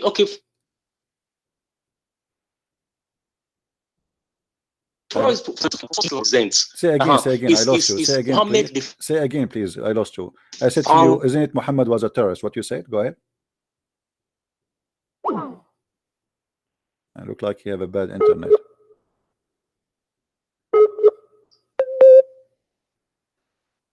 Are you there? Hello. Yes. Close all the apps. Yes, I am. If you have apps running, please close so you can have better internet. All right. Now, wasn't your prophet a terrorist himself? Now the question is, did Islam started from Prophet Muhammad? Okay, hold on. Why you are avoiding the answer? I mean, is your prophet himself was a terrorist? Yes or no? Or are you saying to me that your prophet is not a Muslim? Or he was a bad Muslim? Prophet Muhammad was not a terrorist. Prophet Muhammad was not a terrorist. Well, I have a hadith in front of me. The hadith in front of me, it says Muhammad saying, I've been victorious by terrorism. Okay, no. Let me get this straight. Let me get this straight. I believe. No. Let's get this straight. I believe in the Quran as the word of God. Okay, so you don't believe in the hadith? Are you getting me? You don't believe? No, I don't follow the hadith because. Okay, what if I show you Muhammad? Okay, what if I show you Muhammad is a terrorist from the Quran? Is that fine with you? No, if you're going to quote verses for me from Quran, I'm definitely aware. I don't hear you. What? Verse. Say again. I said to you, what if I show Hello? you? I said to you, what if I show you from the Quran that Muhammad was a terrorist? What you say? What you are going to show me now you are going to read a verse out of context for me. No, I will let you read for me. I will let you read for me. I will not read for you. It doesn't matter. You read. No, I know what you are going to read, and I can also read also a verse also for that quote that said that you should not, like when you read Surah 60. When you go to Surah 60, my verse, friend, no, verse, I want you to read for me as much as you wish. Chapter 60, chapter 3, verse number 151. It says, "We will cast terror in the heart of those who disbelieve." Hello, can you hear me? Can you read for me? Can you give it to me in the context? Let me read it for you. Can you give it to me in the answer of this? Why Allah will cast terror? How He cast terror? Why Allah need terror? Yes. Why? Yes. Okay. Should let me read Surah chapter 3, verse number 151. Hello? I hear you. Chapter 3, Hello? verse. I hear you, my friend. Okay, I want to read Surah 60. Read for me this one first, and we go to any chapter you wish. No problem. Okay, I want to read 60, verse 8. What chapter you want? Surah 60, verse 8. Are you hearing me? Are you chapter 60, verse number 8. You said, right? Surah 60, verse 8. 16 or 60? Yes. Yeah. 16? Yes. 16 or 60? It says, Allah does not forbid 60, verse number 8. Okay. Read for us. Hello? Read for us. Okay. Read for us. Go ahead.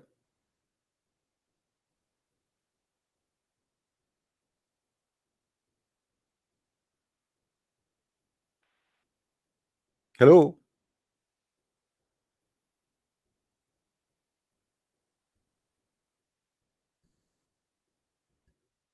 Well, he is using Nigerian network, so I don't blame him. Are you there, my friend?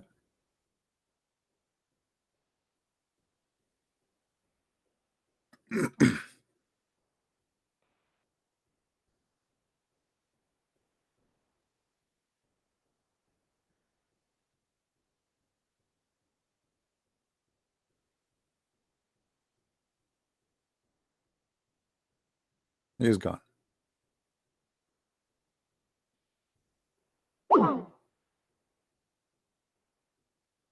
Let us try to call him back.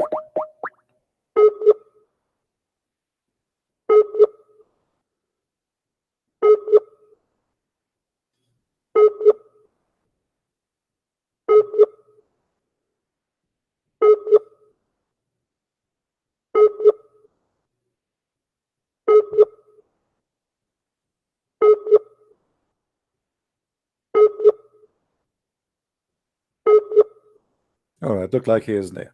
You see, the quote for your verses have nothing to do with our topic. Muhammad, he have Islam in stages. When Muhammad is weak, he cannot fulfill his attack and his killing.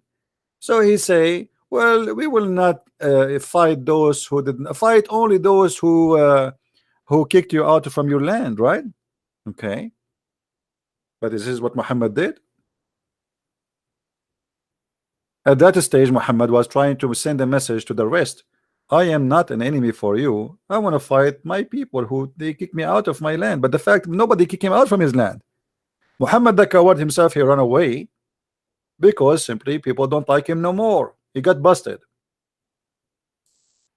When Muhammad he got strong, then he attacked all the people.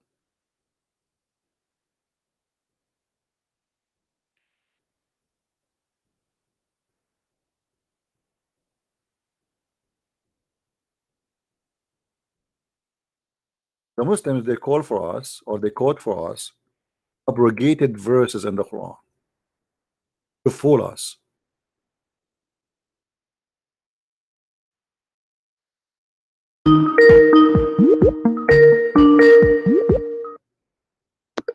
Yes, my friend, go ahead.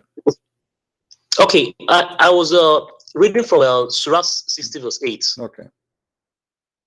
I was talking about tolerance, as in fighting not against people that did not fight against you on account of your religion. So But this isn't it, particular verse but now is isn't it the referring Quran? to But isn't it the Quran says anyone who refuses Allah messenger and his religion is an enemy and he is in war with you? no, you're not getting it. See, in Islam, there is no compulsion religion. Surah chapter 2, verse 256 said it that there is no more compulsion My religion. friend, that verse, Even the Muslims, Surah that chapter verse, 10, the Muslims verse they quote for me is a stupid verse, have nothing to do what you are saying. That verse, Muhammad was saying that if you try to force your children not to convert to Islam, you have no right to do so. But you cannot. okay, This is not about the Muslims. You cannot force somebody to convert to Islam. It's the opposite. You cannot force. You cannot force okay, someone not to convert to Islam. In Islam, let me ask you. okay. According to Islam, if a person he leave Islam, what is the punishment? Punishment if you leave Islam. Hmm. I cannot say the way the Quran gave a punishment for leaving Islam. But what may I know now from the Quran? I don't know if you're with me. Hello? I hear you. Go ahead. What is the Good. Now, punishment? What is the if you punishment, my check friend? Surah chapter What 10, is the verse punishment? 99, Let us not to go around the bushes. What is the now punishment I for want to tell leaving? you about that What is tolerance. the Now, you're punishment, my saying friend? you're What is the saying there is punishment? you're saying that Hmm. they force people to become My Muslims. friend, what is the Now, if that punishment for particular leaving Islam? My friend, let us answer the question first. What is the punishment for leaving Islam? from the Quran, Give me anywhere. According to you as a Muslim, what is the punishment for? see, God, it's only God that decides on who is going to believe or not, and the final judgment for the person. Because Surah chapter 10, verse 99 said, I don't hear you.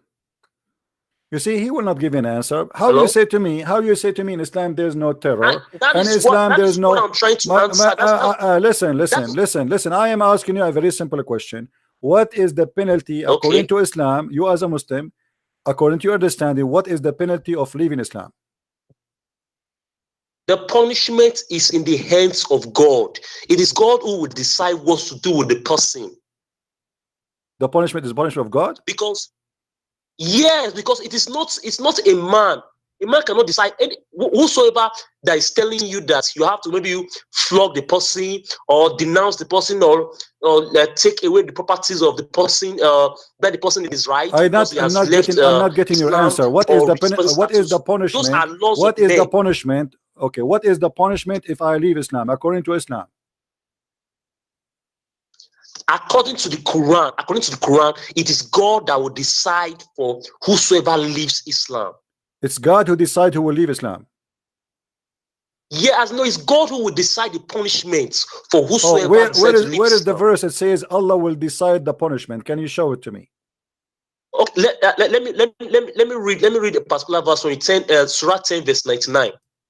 It says, "And had your Lord willed, those on earth would have believed, all of them together. So will you then compel mankind until they become believers? Okay. It is not for any person to believe except by the leave of Allah." Okay. And Let me show you from the puts the Quran. wrath Let me show you of from the those Quran who are that you heedless. are ignorant about your religion. The Quran say clearly that if you want them to stay, if the way for you to stay as a life is to convert to Islam and to do the prayer. Read with me the Quran, chapter 9, verse number 11. Do you see it? But if they repent and establish the worship and pay the zakat, the translation here is false, then don't kill them, and they are your brothers in religion. So what is the condition not to kill them? If they convert and they do you hear me? Hello? Abdul, are you there?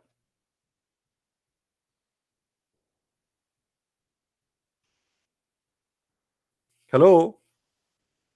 Oh boy.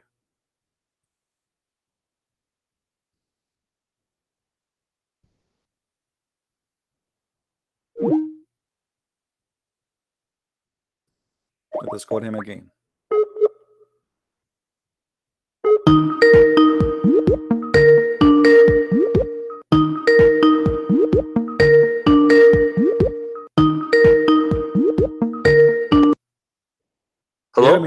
Okay, in chapter 9 verse number 11 it says that if you fight them and they do pay the zakat and they accomplish the prayer, then don't kill them, they are your brothers. Does it say that? Yeah. Okay. Yes. So what does that mean? That's mean if you are what is required for you to stay alive and the Muslims will not kill you, if you pay the zakat and if you establish the prayer and if you are doing what Islam teach you to do, then we will not kill you, correct? Yes. Okay. Yes. The verse after it, hold on. The verse after is saying, but if they violate their oath, what is the oath they are talking about? This is taking shahada. If they violate their oath after their covenant, what is the covenant before? Hold on. The no, hold on. It's explained. No, don't lie. It's in the front of you. It says, if they repent, establish regular. Who is the one is going to establish the prayer? Please. Abdul, who is the one? No, explain to me. Who is the one required to establish Islamic prayer? You give me the answer, please. Not the oath. You're saying the oath. If they go against the oath. My friend, I'm asking you. You are the one who says to me, don't take things as out of context, right? Okay, the context in front of us. The verse number 11, verse number 12. Now, if they establish the prayer, if they repent, and they establish the prayer, and they do the zakat. There we go. We lost the connection again. Are you there? Hello? Okay, my friend. So yes, I am. If they pray, we don't kill them. If they pray and pay zakat. Okay, do you hear me? You hear me? Hello? I hear you. Do you hear me?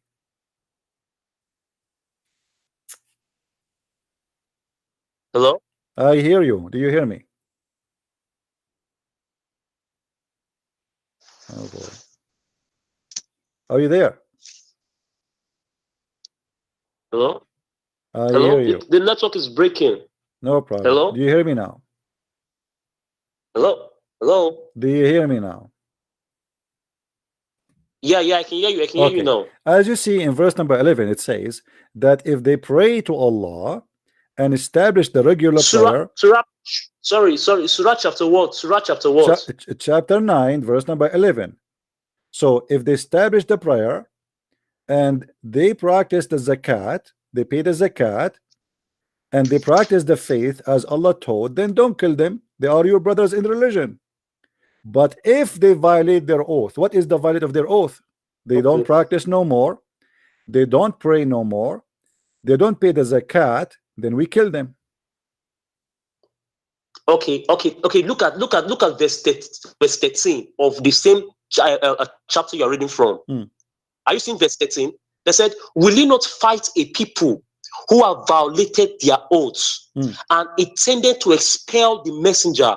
Yeah, because they left Islam. Because they left Islam. Yeah, they left Islam. That's what I'm saying. They are Muslims. They are Muslims, and now they establish what he's saying for you. Those who don't want to practice Islam, we kill them.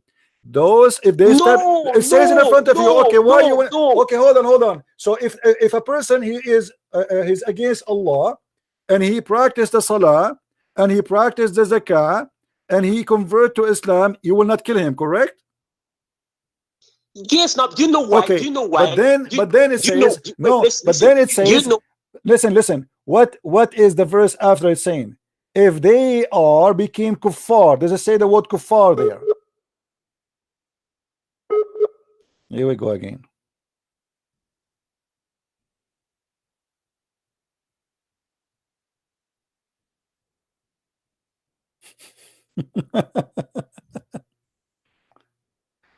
Oh boy.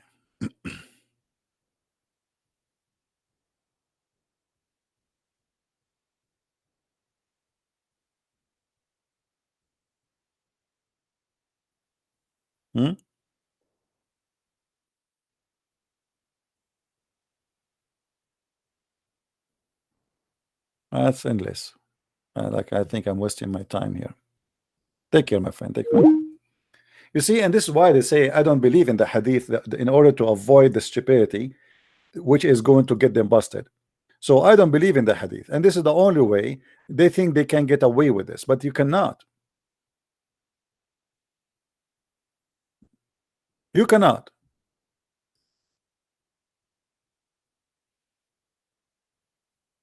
Who are you to say I believe in this and I don't believe in this?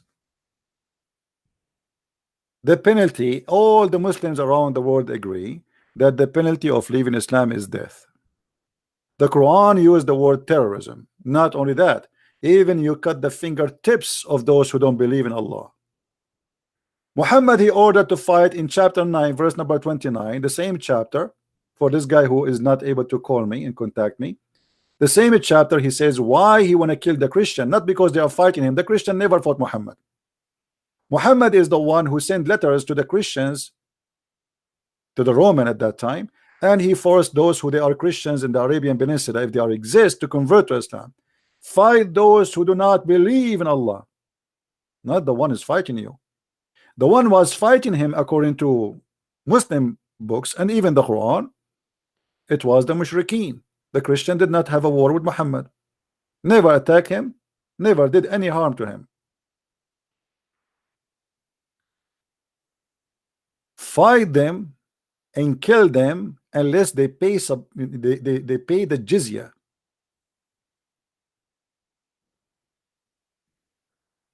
So they lie to you and they say, we fight you only because you kicked us from our land. Well, did the Ethiopian kick you out from your land? Did the Roman kick you out from your land?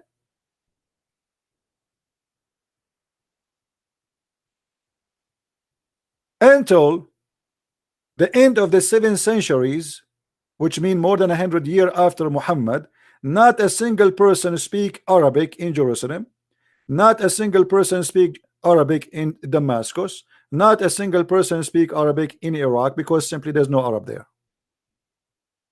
It is you who took their land.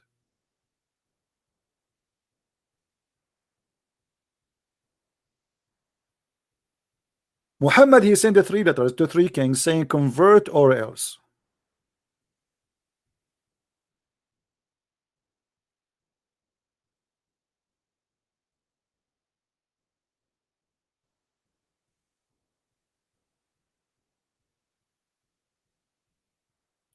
Muhammad, he established a covenant with the disbelievers, and he said to them, we will have a peace agreement. In the same chapter, when Muhammad gets stronger, he said, declaration of immunity from Allah and his messenger to those pagan who you have contracted a mutual alliance. So here we go, we wash my hand from all the agreement. I will not kill you unless you fight me. Declaration. Muhammad, now he became strong, he signed a peace agreement until he is ready to kill them all, and now he is ready to go. In the same chapter, it says, verse number 191,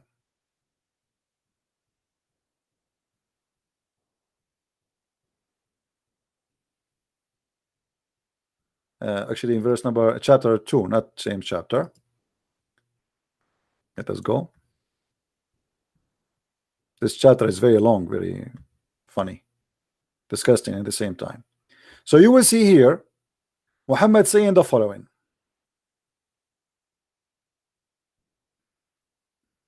Okay, here we go. Fight for the cause of Allah who fight with you or fight you. But who is the one who fight you? Christian prince now is in war with Allah, kill him. According to Islam, anyone who don't accept Islam is in war with Allah. You see, the Muslim, they try to fool you, says fight those who fight you, but what they will not tell you, that the second you refuse Islam, you are in war with Allah. Muhammad, he said that the land is, there's 3 lands. There's a land of Islam, which under the Sharia law, and there's a land of, which is a land of peace, and there's a land of war, which is not under the Sharia law. As simple as that. And then the land number 3, it is occupied by Muslim, but they don't practice Sharia law. They call it the land of fitna. So anyone don't believe in Islam, he's your enemy. This is why the Quran in chapter 9 verse number 23, it says, take not your fathers and your brothers as a friends. Now here in number 90, 190 and 91, it says, slay them wherever you catch them. And then it says, but if they cease, forgive them. How we forgive them? Is that because Muhammad being nice? No. Fight them until there is only one Islam. You see here it says until the torment, a tumult or oppression. There's not, it doesn't say that. It says fitna. Fitna is a chaos. So it's not going to be chaos between us, between the society, and no problem. And then all the religion will become a religion of Allah. Look at the translation, doesn't say that. Change the translator. You will see right away the translation change.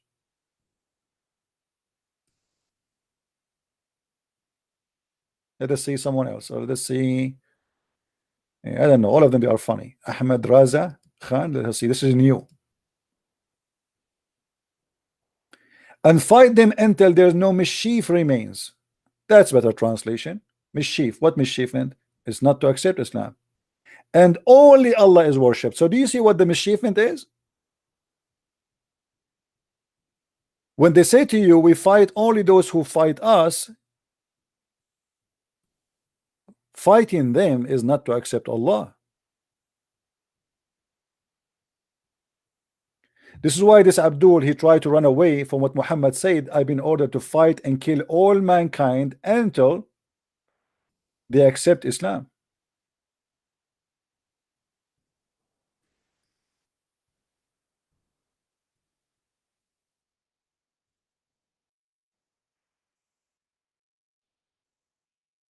That's why they're trying to run away from it and say, oh, I believe only in the Quran. But the Quran is in total agreement with this.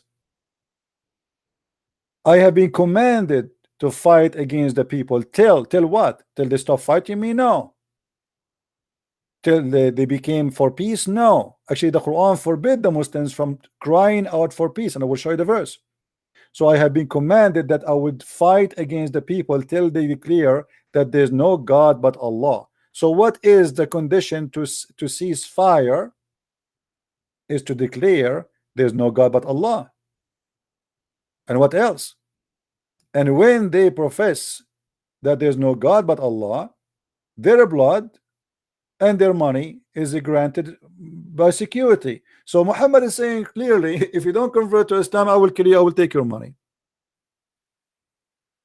Muhammad in different hadith, he make it more clear that even if you don't pray, if you don't do zakat, if you don't do salat, if you don't even eat as we eat, if you don't pray in the direction of we pray, still he will kill you, even if you say shahada.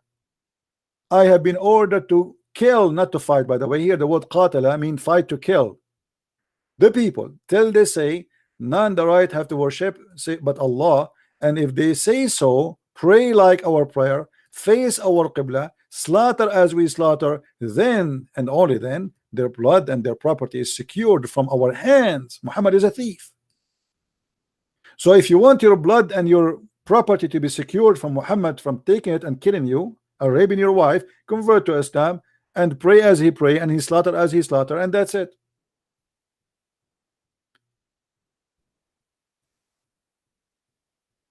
Muslim, they quote for you verses which is not valid no more.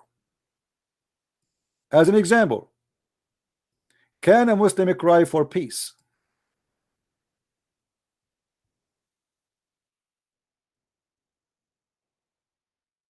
Absolutely not.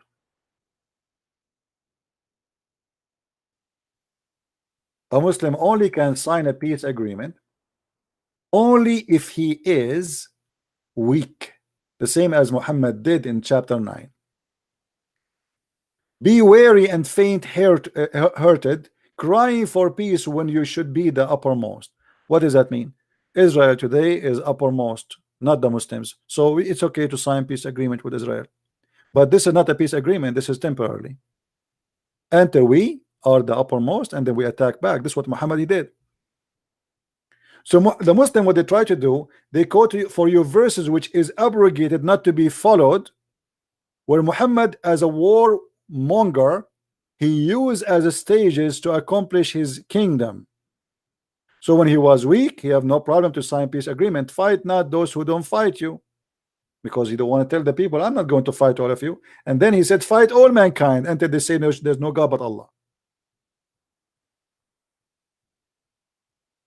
So the agenda of Muhammad come in stages, and all the Muslims agree in that. In the beginning, Muhammad actually was not violence because he was weak. He cannot be violence. They will kill him in 2 seconds.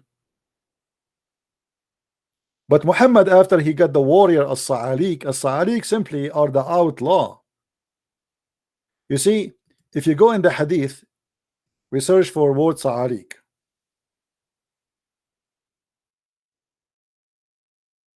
You can search for the word Sa'alik in Wikipedia. Sa'alik simply is the outlaw. People who commit murder in order their tribes to avoid the penalty, which mean because Arab they seek revenge. If you kill one of our tribe, we will not let it go until you give us the guy, or we will kill someone from you. So if somebody is a murderer or a rapist, like this, see from your tribe, somebody he raped somebody from my tribe. So what we do now? You have to give me that guy so we can kill him. If you don't do that, then we will kidnap a woman from yours and we will rape her. This is what they do. So in order to avoid such a thing, they kick out their son who commit that crime, who is a murderer or a rapist, and they announce that this person have nothing to do with our tribe no more, and his blood is for free. You want to get him, go get him. We wash our hands, so you have no revenge with us. Those are the ones who join Islam with Muhammad, a bunch of criminals. And look what it says in Arabic, and I change any Muslim to say I am lying. أبشروا يا معشر صعاليك المهاجرين. صعاليك المهاجرين. Sa'alik is the criminals. Muhammad, he have nothing but the criminals who follow him. And Muhammad, he sent a letter to the Sa'alik saying to them, for now you fight for no reason except money, but if you join me, you fight for Allah and money, because you will get your reward. What is the reward? Well, the same, but now you became a hero because you are fighting for God. So you are a criminal, join me.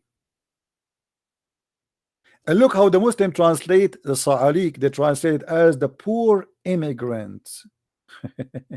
They are not poor and they are not immigrant.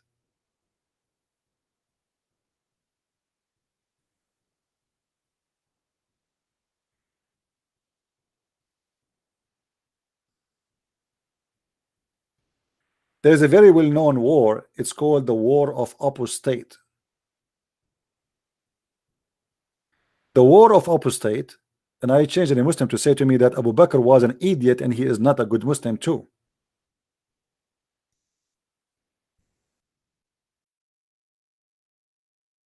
When Muhammad he passed away or killed by poison, as the hadith says,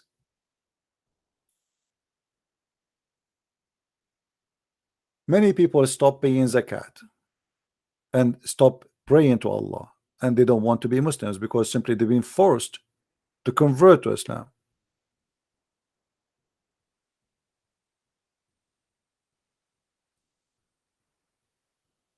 And then right away the gang, the Sa'alik of Muhammad, the one who they are making living just from killing,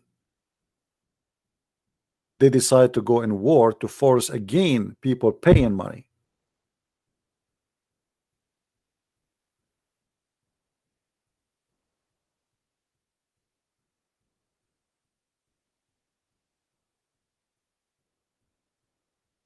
And a Muslim like this guy from Nigeria who do not know how to read 2 Arabic words together, he's trying to say to us, oh no, no, Islam does not teach that.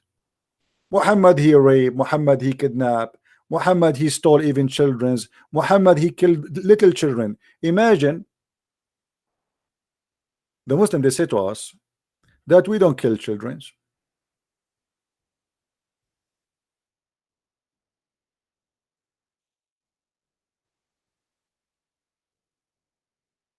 That's a big fat lie. This is a Jew. He been forced into Islam, speaking about what happened to him. He is from Bani Qurayza. I was among the captives of Bani Qurayza. They, the companions, examine us and those who had begun to grow hair in their pubic area were killed. Doesn't mean you are just 9 years old. You know, I told you, Middle Eastern, we are hairy. Since early age, you have a hair on your body. So if you are 9 or 8 years old and you have some hair there, they kill you.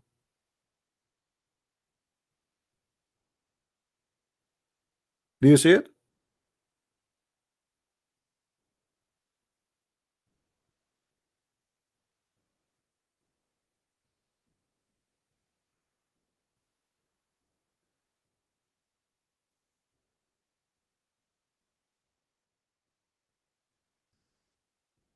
And this is terrorism. Okay, now they are not fighting you. You see that? You see the lie? They say to us that, oh, we fight only those who fight us. Okay, now those are your prisoners. Even the Quran says that take no prisoner, kill them all. Take no prisoners.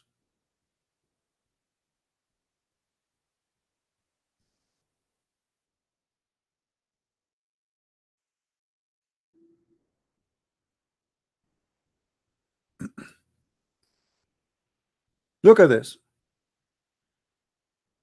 It is not fitting for the Prophet that he should have a prisoners of war. So what he do with them? He killed them. Is that terror or not? Is that Quran or this is a weak Quran?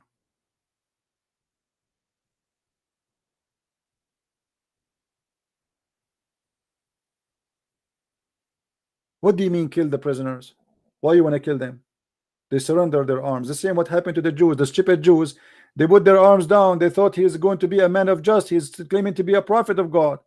Okay, we will not fight you. He slaughtered more than 900 men after they put down their arms. Stupid. At least if you fight, you will kill from the enemy as much as you can before they kill you. This is why if you fight an Islamic army, never surrender. You saw what ISIS is doing. They burn them alive. They split them pieces. They torture them. They crucify them. They cut their hands. Why you want to torture yourself? Fight until you die with honor.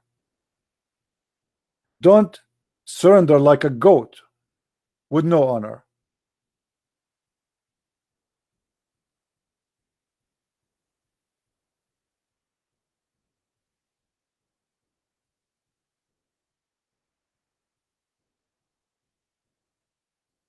As you see, it's not fitting for a prophet to take prisoners. So what do we do them? Kill them.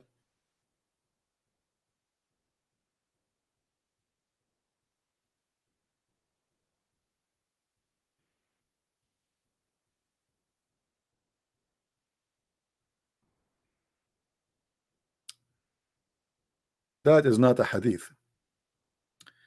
And this is again about apostasy, but we did not go there because this guy he hung up. We did not reach that point. You see, when you want to get a Muslim busted, you have to go step by step, right? But anyway, if you go to chapter 18, verse number 74, you will see that the child who, because he will leave Islam, the Prophet Al-Khadr, Allah ordered him to kill the person. But he is a boy. This is apostasy.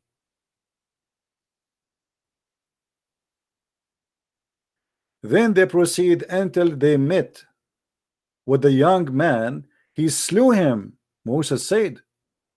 By the way, this is a lie. It doesn't say a young man. What young man? It's a boy. Change the translator. The translation will change. You see, we have to change translation like, you know, we jump like monkeys from branch to branch because not even one Muslim is honest. Here we go. Here became boy. There became a man. There's a huge difference between a boy and a young man. Huge difference. So they went until when they meet a boy and they slew him. Musa said to Al-Khadr, which Allah he sent Musa to learn from Al-Khadr, and he said to him, why you did such a thing? This is evil. This guy is an innocent boy. This is a manslaughter. Why you did that? Al-Khadr, who is a higher prophet from Allah, he said to him, to Moses, you do not understand. I told you you will not have patience with me. Then they continue, and then after the Prophet Al-Khadr, he decided to explain to the fool Musa's what's happening about the boy. I said, as of the for the boy, his parents were believers, and we feared that he should make a disobedience and he become in disbelief.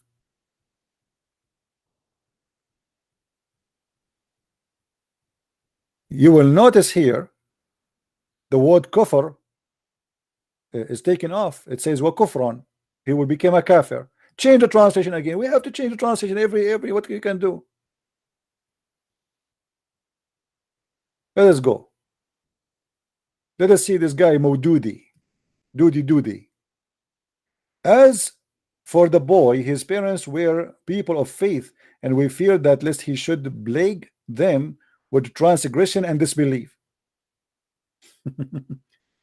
And here the funny, the boy did not even leave Islam yet he been slaughtered, and he's a boy.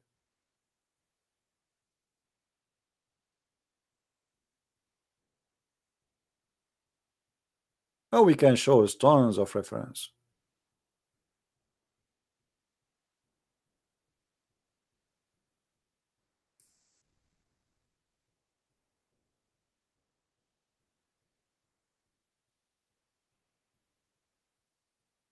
And since when you want to kill a child because you fear that one day he will leave Islam? What about you? You wait until he leaves Islam. And they say to me that apostasy is not in the Quran. We can show you there's tons of verses. We are not done. But this guy, he cannot call me, and funny Muslims. But I'm sure he is listening, he's watching.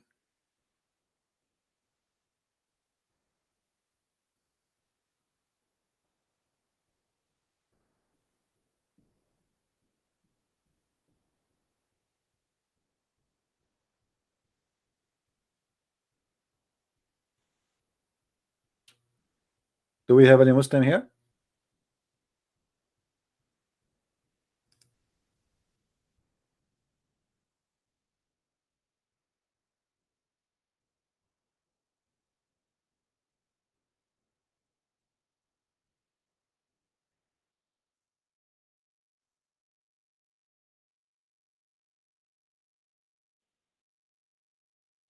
Abdul?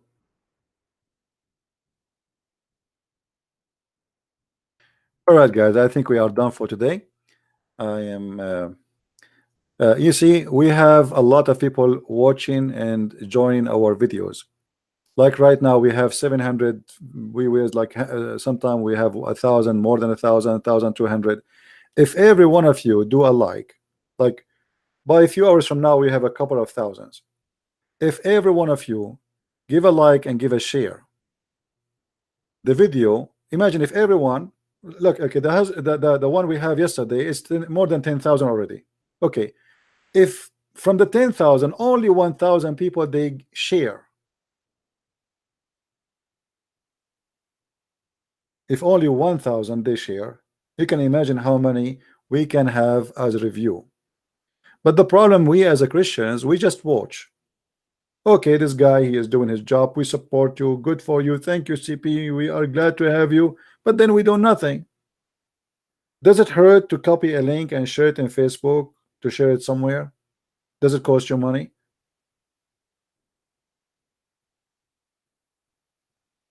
Is it hard? Does it cost you time?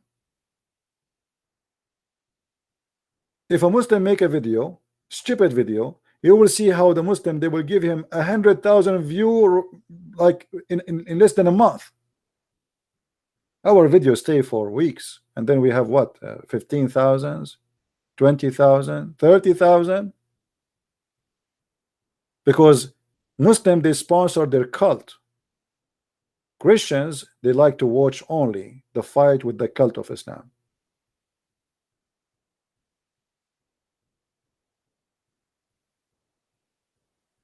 So each time, please, when you see our videos, not only my videos, anyone who is fighting this cult, make it as a habit. Do something, be part of the fight, and cost you no money. You don't use your voice. You don't spend your time, your eyes hurt. Like, no, my eyes really are burning.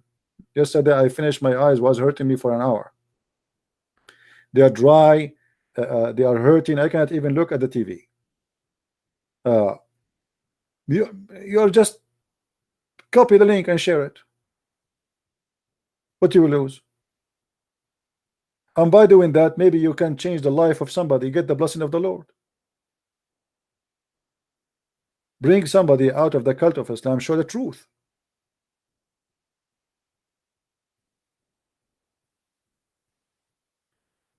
So let us work together and not to be lazy. The Lord, he said, from their fruits you shall know them, not from their names. So if you have a Christian name, like your name is a Christian prince, doesn't make you Christian. What make you Christian is your fruits. And one day the Lord will ask you for your fruits, what you did. You saved yourself only? You did not bring anyone with you? By posting a link somewhere, you might change the life of somebody who was going to convert to Islam, or somebody he's a Muslim, he decided to leave Islam. As you see, in the last 10 days, how many Muslims left Islam live on air? Just in the last 10 days. So by just posting link, you can do the same. People, they can see, they can hear, they can learn. And you can change the life of somebody. So I want to say thank you for being here. May the Lord bless you. And until we see you soon again, Christ is Lord, Islam is false. And there is no name better than his name. That is the Messiah, the only Savior. A child molester, a pimp, God, a heaven of sex, this is cannot be God. That is from the devil. You do not need to be a genius to know that this is heavenly of devilish God. Sex, penises, vagina, addiction to sex, addiction to drugs. Even he promised you will have sex with your mother, as the Muslims agree, and your children's and your niece and your daughter. How evil a human being can go far with his addiction to temptation. When you join Islam, you lose your morality, and this is what the Muslims agree about. Go and watch my previous video where the Muslims agree, all of them with no exception, that in heaven of Allah there is no morality. Zero morality. That is not from God. Thank you for watching, and may the Lord bless you, and see you soon again. Bye-bye.